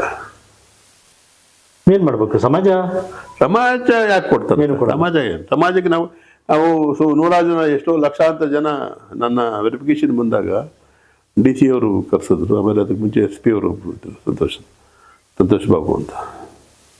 ಎಷ್ಟು ಜನ ಟ್ರೈನಿಂಗ್ ಮಾಡಿದ್ದೀನಿ ಅಂದರು. ನನಗೇನು ಅಭ್ಯಾಸ ಇಲ್ಲ, ಗೊತ್ತಿಲ್ಲ ಸರ್. ಒಂದು ಅಂದಾಜು ಒಂದು 15-20 ಸಾವಿರ. ಅವರೆಷ್ಟು ಜನಕ್ಕೆ ಮಾಡೋದು? ಅಂದರೆ ಇದನ್ನೆಲ್ಲ ಕೌಂಟ್ ಮಾಡಿದ್ದಾರೆ. ಮಲ್ಟಿಪಲ್ ಆಗ್ತಾ ಹೋಗುತ್ತೆ. ಡೆಲ್ಲಿಲಿ ಯೂನಿಯನ್ ಕಟ್ಟಿದೆ, ಒಂದು ಮಾಡಿದ್ರು. ಆಂಧ್ರದಲ್ಲಿ ನನ್ನ ಹುಡುಗನೇ ಹೋಗಿ ಮಾಡ್ದೆ. ಅವನು ಎಷ್ಟು ಜನ ಕಟ್ಟಿದ. ನನಗೆ ಎಷ್ಟು ಜನಕ್ಕೆ ಪಾಠ ಮಾಡಿದ್ದೀನಿ ನನಗೆ ಗೊತ್ತಿಲ್ಲ. ಇನ್ನೆಷ್ಟು ಹಿಂದೆ ಹಿಡಿದು ಇಲ್ಲಿಂದ ಹಿಡಿದು DC ಅವ್ರು ಕರೆದು ಎದುರುಗಡೆ ಎಲ್ಲ ವೆರಿಫಿಕೇಶನ್ ಮಾಡಿ ನಮಗೂ ಪಾಠ ಮಾಡಿದ್ದೀರಿ. ಅದಕ್ಕೆ ಅಲ್ಲ, ನಿಮ್ಮ ಶಿಷ್ಯರು ಎಷ್ಟು ಜನ ಇದ್ದಾರೆ ಅಂದ್ರೆ ನಾನು ಆಮೇಲೆ ಯೋಚನೆ ಮಾಡೋದು, ಇದೆಲ್ಲ ಕೌಂಟ್ ಆಗಿದೆ. ಮೌನವಾಗಿದ್ದು ನಾನು ಕೆಲಸ ಮಾಡೋದು ಬರೋದಷ್ಟೇ ಸಾಕು. ನನಗೆ ಇವತ್ತು ಬದುಕೋದಿಕ್ಕೆ ಬೇಕು, ನಾಳೆ ಬೆಳಗ್ಗೆ ನೋಡೋಣ ಯಾರಿದ್ದಾರೆ, ನಾಳೆನೇ ಅಲ್ಲ ಸರ್. ಇವಾಗ ಏನೇ ಮಾಡಿದ್ರು ದುಡ್ಡು ಬೇಕು, ಹೆಸರು ಬೇಕು, ತೃಪ್ತಿ ಬೇಕು, ಎಲ್ಲ ಒಟ್ಟಿಗೆ ಸಿಗೋದಿಲ್ಲ. ಈಗ ನಿಮ್ಮ ಸಂದರ್ಭದಲ್ಲಿ, ನಿಮ್ಮ ಕ್ಷೇತ್ರದಲ್ಲಿ ಇವಾಗ ನೀವು ಇವತ್ತು ಪದ್ಮಶ್ರೀ ತಗೊಂಡು ಇಲ್ಲಿ ಕೂತಿದ್ರಿ, ದುಡ್ಡು, ಹೆಸರು, ಕೀರ್ತಿ, ಸಂತೃಪ್ತಿ, ಸಮಾಧಾನ, ತೃಪ್ತಿ ಇದೆ, ದುಡ್ಡಿಲ್ಲ. ಈಗ ನಾನು ಒಂದು ಬೃಹತ್ ಯೋಜನೆ, ಶೌರ್ಯಕಲಾ ಮಹಾವಿದ್ಯಾಲಯ, ಒಂದು ಎಷ್ಟು ಹಾಕೋದು ಸಾಲಲ್ಲ, ಅಷ್ಟು ಒಂದು 100 ಕೋಟಿಯ ಒಂದು ದೊಡ್ಡ ಇದು ಸರ್ಕಾರ ಪ್ರಾಜೆಕ್ಟ್ ಕೊಟ್ಟಿದ್ದೀನಿ. ವರ್ಷಕ್ಕೆ ಒಂದು 200-300 ಜನ ಟೀಚರ್ಸ್ನ ರೆಡಿ ಮಾಡ್ಬೋದು. ಟೀಚರ್ಸ್ನ, ಸ್ಟೂಡೆಂಟ್ಸ್ ಅಲ್ಲ. ಈ ನಮ್ಮ ಮಾರ್ಷಲ್ ಆರ್ಟ್ ಟೀಚರ್ಸ್ಗಳೆಲ್ಲ ಇದ್ದಾರಲ್ಲ, ಭಾಳ ಜನ ಬಂದಿದ್ದಾರೆ ನೋಡಿ. ನೀವು ಅದು ಮಾಡಿ ಬೇಡಲ್ಲ, ನಿಮ್ದದು, ಬಟ್ ದೇಶಕ್ಕೆ ಇದು ಮಾಡಿ. ಸರ್ಕಾರದ ಭಾಷೆಯಲ್ಲಿ ಅದನ್ನು ರೆಕಗ್ನೈಸ್ ಮಾಡೋದಿಲ್ಲ. ಹೌದು, ನಾನು ಯೂನಿವರ್ಸಿಟಿ ತಗೋಬೇಕಾದ್ರೆ ಎಷ್ಟು ಕಷ್ಟಪಟ್ಟಿದ್ದೀನಿ. ಸಾಂಪ್ರದಾಯಿಕ ಸಮರ ಕಲೆಗಳು ಅಂತಂದು ಮಾತ್ರ ಕೊಟ್ಟಿದ್ದಾರೆ. ನೀವು ಅದನ್ನು ಬೆಳೆಸಿ, ಅದನ್ನು ಉಳಿಸಿ, ಮುಂದಿನ ಪೀಳಿಗೆಗೆ ಅದನ್ನು ಪರಿಚಯ ಮಾಡೋಕ್ಕೆ, ಕಲೆಯಲ್ಲಿ ಉಳಿಯುತ್ತೆ, ನಾವು ಉಳಿತೀವಿ, ನಮ್ಮ ಸಂಸ್ಕೃತಿ ಉಳಿಯುತ್ತೆ, ಮಕ್ಕಳು ಆರೋಗ್ಯವಾಗಿರ್ತಾರೆ, ಜೊತೆಗೆ ತಮ್ಮನ್ನು ತಾವು ರಕ್ಷಣೆ ಮಾಡ್ಕೊಳ್ತಾರೆ, ಹಿರಿಯರನ್ನು ರಕ್ಷಣೆ ಮಾಡ್ತಾರೆ. ಇದರಲ್ಲಿ ಗುರು ಶಿಷ್ಯ ಇದು ಸಂಪ್ರದಾಯ ಬರುತ್ತೆ, ಜೊತೆಗೆ ಗುರುವಲ್ಲಿ ಭಕ್ತಿ ಬರ್ತದೆ, ಇವೆಲ್ಲ ಇರ್ತದೆ. ಇವೆಲ್ಲವನ್ನು ಬಿಟ್ಟು ಹೋಗ್ಬಿಟ್ಟಿದೆ ಈಗ ಮೊಬೈಲ್ ಪ್ರಪಂಚದಲ್ಲಿ ಅಂತ ನನ್ನ ವಾದ. ನೋಡುವ ಎಲ್ಲಿಗೆ ಬರ್ತದೆ. ಪ್ರಯತ್ನ ಮಾಡ್ತೀನಿ, ಇರುವಷ್ಟಿದೆ. ಒಂದು ವಿಶ್ವದ ಪ್ರಪ್ರಥಮ ಶೌರ್ಯಕಲಾ ಮಹಾವಿದ್ಯಾಲಯ ಸ್ಥಾಪನೆ ಆಗಬೇಕು ಅಂತ ನನ್ನ ಆಸೆ. ಅದಕ್ಕೆ ನಾನು ಕಷ್ಟಪಡ್ತಾ ಇದ್ದೀನಿ. ನೀವು ಬರೀ ಕಷ್ಟದ ಬಗ್ಗೆ ಮಾತಾಡ್ತಿದ್ದೀರಿ, ದುಡ್ಡಿನ ಬಗ್ಗೆ ಹೇಳ್ತಾರೆ. ಬರ್ತದೆ, ದುಡ್ಡನ್ನು ಕೇಳಿಬಿಟ್ರೆ ನಾಳೆ ನಾನು ಬದುಕೋದೇ ಕಷ್ಟ ಆಗ್ಬಿಡ್ತದೆ. ನನಗೆ ಕಮಿಟ್ಮೆಂಟ್ಸು ಜಾಸ್ತಿ ಇದೆ, ಹಿಂಗೆ ನಡೀತದೆ. ಯಾವ್ದಾದ್ರು ಒಂದು ಇಷ್ಟು ಕ್ಷೇತ್ರಗಳಿಂದ ಬಂದ್ರಿ, ಎಲ್ಲಿ ದುಡ್ಡು ಮಾಡಕ್ ಸಾಧ್ಯ? ಸಿನಿಮಾದವ್ರ ಕೊಡ್ಬೇಕು, ರಾಯಲ್ಟಿ ಕೊಡ್ಬೇಕಾಯ್ತು ನನಗೆ ಅಲ್ವಾ? ಇಷ್ಟು ವರ್ಷದ ಆದ್ಮೇಲೆ ಸಿನಿಮಾದ ರಾಯಲ್ಟಿ. ಹಾಲಿವುಡ್ ನಾನು ಹೇಳ್ದೆ, ಹಾಲಿವುಡ್ ಜೊತೆ ಕೆಲಸ ಮಾಡಿದಾಗ ಅಲ್ಲಿ ಏನು ಸಿಸ್ಟಮ್ ಇದೆ ಅಂದರೆ, ಟಿಮ್ ಕಾರ್ಟನ್ ಅಂತ ಅವ್ನು ಬಂದ. ಹಂಗಲ್ಲ, ಈಗ ನಾವು 10 ಜನ ಗ್ರೂಪ್ ಇದ್ದೀವಿ, 10 ಜನ ಗ್ರೂಪಲ್ಲಿ ನಾನು ಮಾಸ್ಟರ್ ಆದ್ರೆ ನೀವೆಲ್ಲ ಕೆಲಸ ಮಾಡ್ತೀರಾ, ನೀವು ಮಾಸ್ಟರ್ ಆದ್ರೆ ನಾವೆಲ್ಲ ಕೆಲಸ ಮಾಡ್ತೀವಿ. ಆಮೇಲೆ ಈಗ ನಾನು ನಿನಗೆ ವಿದ್ಯೆ ಎಲ್ಲ ಕೆಲಸ ಮಾಡಿದೀವಿ ಅಂದ್ರೆ you have to give the royalty for whole life. Whole life ಸ್ವಲ್ಪ ಕೃತಜ್ಞತೆ ಇಲ್ಲಿ ಅದೇ ಇದೆಯಾ, ಅದು ಮಾಡೋಕ್ಕಾಗತ್ತಾ? ಮತ್ತೆ ಹಂಗೆ ರಾಯಲ್ಟಿ ಕೊಟ್ಟಿದ್ರೆ ನಾನು ಗುಬೇರನ್ ಥರ ಬದುಕ್ತಿದ್ದೆ. ಈಗ it is there in Hollywood. ನಿಮಗೆ ಬರ್ಬೇಕಾದ್ರೂ ಗೊತ್ತಿತ್ತು ರಾಯಲ್ಟಿ ಸಿಗಲ್ಲ ಅಂತ. ಅಲ್ಲ, ನಾವು ಏನು ಇಲ್ಲೂ ಏನೂ ಸಿಕ್ಕಿಲ್ಲ ನೋಡಿ, ಮೆಡಲ್ ಸಿಕ್ಕಿದೆ, ಇದಕ್ಕಿಂತ ದುಡ್ಡು. ಕೆಲವ್ರಿಗೆ ಗೊತ್ತೇ ಇಲ್ಲ ಇದೇನು ಅಂತ, ಅದು ತಗೊಂಬ ಗೊತ್ತಾಯ್ತದೆ, ಅಂಗಡಿಲಿ ಸಿಗಲ್ವಲ್ಲ. ಇಡೀ ರಾಷ್ಟ್ರ ನನಗೆ ಬೆಳಗ್ಗೆ ಅನೌನ್ಸ್ ಆದ, ರಾತ್ರಿ 8 ಗಂಟೆ ಅನೌನ್ಸ್ ಆದಾಗ ನಿದ್ದೆ ನನಗೆ ಕನ್ಫರ್ಮ್ ಆಗೋಯ್ತು. ಓಲ್ಡ್ ನೈಟ್ ನಿದ್ದೆ ಮಾಡಲಿಲ್ಲ, ಆಗೋದಿಲ್ಲ. ಇಟ್ ಇಸ್ ಪಾಸಿಬಲ್ ಅಂತ ಸುಮ್ಮನೆ ನಮ್ದು ಆನ್ಲೈನ್ ಅರ್ಜಿ ಹಾಕಿದ್ದು ಬಿಟ್ಟಿದ್ದು, ಈ ಲೆವೆಲ್ಗೆ ಹೋಗ್ತದೆ ಅಂತ ಏನು ಗೊತ್ತಿತ್ತು ಸರ್? ಪದ್ಮಶ್ರೀ ಅಂದ್ರೆ ಏನು ಸರ್? ಪದ್ಮಶ್ರೀ ಅವಾರ್ಡ್ ಬೆಲೆ ಏನು ಸರ್, ಮೌಲ್ಯ? ಕಟ್ಲಿಕ್ಕೆ ನಿಮ್ಗೆ ಸಿಕ್ಕಿದೆ ಅಲ್ವಾ? ಈಗ ನಮಗೆ ಒಂದು 10,000 ರೂಪಾಯಿ ಸಿಕ್ಕಿದ್ರೆ 10,000 ರೂಪಾಯಿಗೆ ಒಂದು ಮೊಬೈಲ್ ಬರುತ್ತೆ, ಒಂದು 5 ಲಕ್ಷ ಸಿಕ್ಕಿದ್ರೆ ಒಂದು ಕಾರ್ ತಗೊಳ್ತೀನಿ, ಈ ಥರದ್ದು ಬೆಲೆ ಕಟ್ತಾ ಹೋಗ್ತೀವಿ. ಈ ಪದ್ಮಶ್ರೀ ಬೆಲೆ ಏನು ಸರ್, ಮೌಲ್ಯ? ನಮ್ಮ ಸಂಪ್ರದಾಯನ ಉಳಿಸೋದು, ನಾವು ಸಾಂಪ್ರದಾಯಿಕ ವಾರಸದಾರ. ಈಗ ಸಂಪ್ರದಾಯದ ಒಂದು ರೆಪ್ರೆಸೆಂಟೇಷನ್ ಅಂಬಾಸಿಡರ್ ಇದ್ದಾಗೆ ಸಾಂಪ್ರದಾಯ ಸಮರ ಕಲೆಗಳ, ಅದು ಸರ್ಕಾರ ಮಾಡಬೇಕು, ಇಲ್ಲ ಯಾವ್ದಾರ ಕಂಪನಿಗಳು ಇದನ್ನ ಉತ್ಸವ ತಗೊಂಡು ಇದನ್ನ ಬೆಳೆಸೋದಕ್ಕೆ ಮುಂದೆ ಬರಬೇಕು. ನೀವು ಹೇಳಿದ್ರಿ ಮಾರ್ಕೆಟಿಂಗ್ ಹೆಂಗೆ ಅಂತ, ನಮ್ದು ಯಾವ ಮಾರ್ಕೆಟಿಂಗ್ ಇದೆ ಅಂತ ಕಂಪ್ನಿಗಳು ಬಂದರೆ ಮುಂದಿನ ದಿನಗಳಲ್ಲಿ ನಾವು ಒಂದು ವರ್ಷಕ್ಕೆ 100, ಅಂದ್ರೆ 10 ವರ್ಷ 5 ವರ್ಷ ಇದ್ದರೆ ಒಂದು 1000 ಜನ ಶಿಕ್ಷಕರು ಮಾಡಿದ್ರೆ 1000 ಜನ ಎಷ್ಟೋ ಲಕ್ಷ ಜನ ಸ್ಟೂಡೆಂಟ್ಸ್ ರೆಡಿ ಮಾಡ್ತಾರೆ. ಸೊ ಅಷ್ಟೇ ನನ್ನ ಕೊಡುಗೆ. ಅದಕ್ಕೆ ಸಾಕಾರ ಬೇಕೀಗ. ಕಂಪ್ನಿಗಳು ಮಾಡ್ತಾವೋ, ಜನರು ಮಾಡ್ತಾರೋ, ಗುರುಕುಲಗಳಿಗೆ ಇದನ್ನು ಇಂಟ್ರೊಡ್ಯೂಸ್ ಮಾಡ್ತಾ ಇದ್ದೀನಿ. ಸ್ವಾಮಿಗಳ ಮಠಗಳಿಗೆಲ್ಲ ಮಾಡುವ ಅಂತ ಒಂದು ದೊಡ್ಡ ಪ್ರಯತ್ನ ಇದು. ನೋಡುವ ಮುಂದೆ ಏನಾಗ್ತದೆ. ಯಾಕೆ ನನಗೇನು ಇದ್ರ ಇನ್ನೂ ಔಟ್ಪುಟ್ ಬಂದಿಲ್ಲ. ಏಕೆಂದರೆ ನಮ್ಮಲ್ಲಿ ಏನೂ ಇಲ್ಲ, ಹಣ ಇಲ್ಲ. ನಾವು ಈಗ ಇನ್ಸ್ಟಿಟ್ಯೂಟು ಬಾಡಿಗೆಯಲ್ಲಿದೆ, ಅಲ್ಲಿ ಏನು ಅಷ್ಟು ಸೌಲಭ್ಯಗಳಿಲ್ಲ. ಮೊದಲು ಚಿಕ್ಕದಾಗಿದ್ದಾಗ ಚೆನ್ನಾಗಿತ್ತು, ಈಗ ದೊಡ್ಡದಾಗಿದೆ. ಈಗ ಹಾಸ್ಟೆಲ್ ಬೇಕು, ಒಂದು 200 ಜನ 300 ಜನ ಉಳ್ಕೊಳ್ಳೋ ಹಾಸ್ಟೆಲ್ ಬೇಕು. ಯಾರನ್ನ ಕೇಳ್ಬೇಕು ಸರ್ ನೀವು? ಸರ್ಕಾರ. ದಾನಿಗಳನ್ನ ಕೇಳ್ಬೋದಲ್ಲ? ದಾನಿಗಳು ಯಾರು ಕೊಡ್ತಾರೆ? ಅವ್ರಿಗೆ ತುಂಬಾ ಕಡೆ ದಾನಗಳು ನಡೀತಾನೆ ಇದಾವಪ್ಪ. ಅದು ಜಾಗವೇ ಇಲ್ವಲ್ಲ. ಫಸ್ಟ್ ಜಾಗ ಬರಬೇಕಲ್ಲ, ಜಾಗ ಸರ್ಕಾರ ಕೊಡಬೇಕು. ನಾನು ಜಾಗ ತಗೊಂಡು ಮಾಡೋಕ್ಕಾಗಲ್ಲ. ಸರ್ಕಾರ ಈಗೇನು ಮನಸ್ಸು ಮಾಡಿದೆ. ಈ ಸಿ ಎ ಸೈಟ್ಗಳೆಲ್ಲ ಕೆಲವು ಇರ್ತವೆ. ಸೈಟ್ಗಳಲ್ಲಾಗಲ್ಲ, 5 ರಿಂದ 10 ಎಕರೆ ಬೇಕು ನಮ್ಗೆ. Wow, super sir. ಕುದುರೆ ಓಡಿಸ್ಬೇಕು ಸ್ವಾಮಿ, ಕುದುರೆ ಓಡೋಷ್ಟು ಕುದುರೆ ಇಂಡಿಪೆಂಡೆಂಟ್, ಅವರಲ್ಲಿ ಸರ್ಕಾರದ ವತಿಯಿಂದಲ್ಲ. ಬಟ್ ಇದೀ ಕೆಲವು ಸ್ಕೀಮ್ಗಳಿದೆ, ಸರ್ಕಾರ ಮಾಡ್ಬೋದು. ಅದೊಂದು ಪ್ರಯತ್ನ ಮಾಡ್ತಾ ಇದ್ದೀನಿ. ಸ್ಕಿಲ್ ಡೆವಲಪ್ಮೆಂಟಲ್ಲಿ ಮಾಡ್ಬೋದು, ಶಾರ್ಟ್ ಕೋರ್ಸ್ಗಳು ಮಾಡ್ಬೋದು. ಆಮೇಲೆ ಇಲ್ಲಿ ಎಜುಕೇಷನ್ ಬೇಕಿಲ್ಲ. ಮೂಲ ಏನು ಅಂದರೆ ಇದರಲ್ಲಿ ಎಜುಕೇಷನ್ ಬೇಕಿಲ್ಲ. ಅವನು ಇದು ಕಲಿತ ಮೇಲೆ ಈಗ ಎಲ್ಲರಿಗೂ ಹೇಳ್ತೀನಿ ಏನಂತ, ಮೊನ್ನೆ ಅದದ್ದು ತುಳುನಾಡು ಕಲರಿ ಒಂದು ಸ್ಕೂಲ್ ಓಪನ್ ಮಾಡಿದೆ, ಅಲ್ಲಿ ಹೇಳಿದೆ ನಮ್ಮ ಹತ್ರ ಕಲಿತ ಅವ್ರಿಗೆ ಹೇಳಿದೆ ಸ್ಕೂಲ್ ಕೋರ್ಸ್ ಓಪನ್ ಮಾಡಿ. ಏನಾಗುತ್ತೆ ಮುಂದೆ? ಏನೂ ಆಗದೆ ಸ್ಟಂಟ್ ಮ್ಯಾನ್ ಅಂತ ಗ್ಯಾರಂಟಿ ಆಯ್ತಾನೆ ಅಂತ. Wow, super, very easy. ಇಲ್ಲ ಬೇಕು ಅವ್ರಿಗೆ. ಸೊ ಆ ಥರ ಸ್ಟಂಟ್ ಮ್ಯಾನ್ ಅಂತೂ ಹಾಗೆ ಆಗ್ತಾನೆ, ಇಲ್ಲ ಟೀಚರ್ ಆಗ್ತಾನೆ, ಅದ್ಭುತ ಟೀಚರ್ ಆಗ್ತಾನೆ, ಇಲ್ಲ ಅದನ್ನು ಬೆಳೆಸೋವಂಥ ಒಂದು ಗುರುಗಳಾಗ್ತಾರೆ. ಈ ಒಂದು ಸೋಲು ಕಂಡಾಗ ಏನು ಮಾಡಬೇಕು? ನನ್ನಲ್ಲಿರೋ ಕಲೆ ನಾನು ಬೆಳೆಸೋದಕ್ಕೆ ಆಯಿತು, ನಂದು ಈ ಪಾಠ ಮಾಡೋಣ. ಈ ಗುರುಗಳಾಗಿ ಸ್ಥಾನಮಾನ ಇದ್ದೇ ಇದೆಯಲ್ಲ, ನಾನು ಗುರುನೇ ಅಂತಾರೆ ಹೊರತು ಬೇರೆ ಏನೋ ಅನ್ನೋದಿಲ್ವಲ್ಲ. ಮತ್ತು ಕೆಲಸ ಸಿಗೋದು ಬಿಡೋದು ಸೆಕೆಂಡ್ರಿ. ಈ ಪದ್ಮಶ್ರೀ ಅವಾರ್ಡ್ ಸಿಕ್ಕಿದ ಮೇಲೆ ನಿಮ್ಗೆ ಯಾವ್ದಾದ್ರು ಅನುದಾನ ಸಿಗ್ಬೋದಾ? ಆಮೇಲೆ ಏನು ದಾನಿಗಳು ನಿಮ್ಗೆ ನೆರವು ಕೊಡಕ್ಕೆ ಬರ್ಬೋದಾ? ಅಂಥದ್ದು ಏನು ಬಂದಿಲ್ಲ ಇದುವರೆಗೆ. ನೀವೇನಾದ್ರು ಹೇಳಿದ್ರೆ ಯಾರು ಕೊಟ್ಟರೆ ಇರ್ತದೆ. ಜನ ನೋಡ್ಬೇಕಲ್ಲ ಸರ್? ನೋಡ್ತಾರೆ, ಖಂಡಿತವಾಗಿ ನೋಡ್ತಾರೆ. ಆಮೇಲೆ ನಮ್ದು ಈಗ ಮಲ್ಕಂಬ ಸೆಂಟರ್ ಇದೆ, 3 ಕೋರ್ಸ್ ಇದಾವೆ. ನೀವು ಕೇಳಲಿ ಅಂತ ಕಾಯ್ತಿದ್ದಾರ ಜನ? ಯಾರನ್ನೂ ಕೇಳಿಲ್ಲ ನೀವು? ಸ್ವಾಭಿಮಾನ ಜಾಸ್ತಿ ಅಲ್ಲ, ಕೇಳೋದು ಹೆಂಗೆ ಅಂತ ಗೊತ್ತಿಲ್ವಲ್ಲ, ಯಾರನ್ನು ಕೇಳೋದು? ನೀವು ಕೇಳ್ಬೋದು, ಇವಾಗ ನಮ್ಮ ಜೊತೆ ಮಾತಾಡ್ತಿದ್ದೀವಿ. ಹೇಳಿದ್ದೀನಿ. ಆಮೇಲೆ ಬ್ರೋಚರ್ ಮಾಡಿ ಎಲ್ಲ ವಾಟ್ಸಪ್ಪಲ್ಲಿ ಕಳಿಸ್ತಾ ಇರ್ತೀನಿ. ನಮಗೆ ಗುರುಕುಲ ಈಗ 30 ಮಕ್ಕಳು ಬರ್ತಾರೆ. ಈಗ ಅವ್ರನ್ನು ಉಳ್ಕೊಳ್ಳೋದಕ್ಕೆ ಊಟ ತಿಂಡಿ ವ್ಯವಸ್ಥೆ ಆಮೇಲೆ ಎಲ್ಲ ಫ್ರೀಯಾಗಿ ಮಾಡ್ತಾ ಇರೋದು ನಾವು. ಇದನ್ನು ಯಾರು ಫೀಸ್ ತಗೊಳ್ತಾ ಇಲ್ಲ. ಅವ್ರು ಏನಿದ್ರು ಎಕ್ಸಾಮಿನೇಷನ್ ಫೀಸ್ನ ಯೂನಿವರ್ಸಿಟಿ ಕಟ್ಟಬೇಕು, ಅದು ಬಿಟ್ಟರೆ ನಮ್ದೇನಿರಲ್ಲ.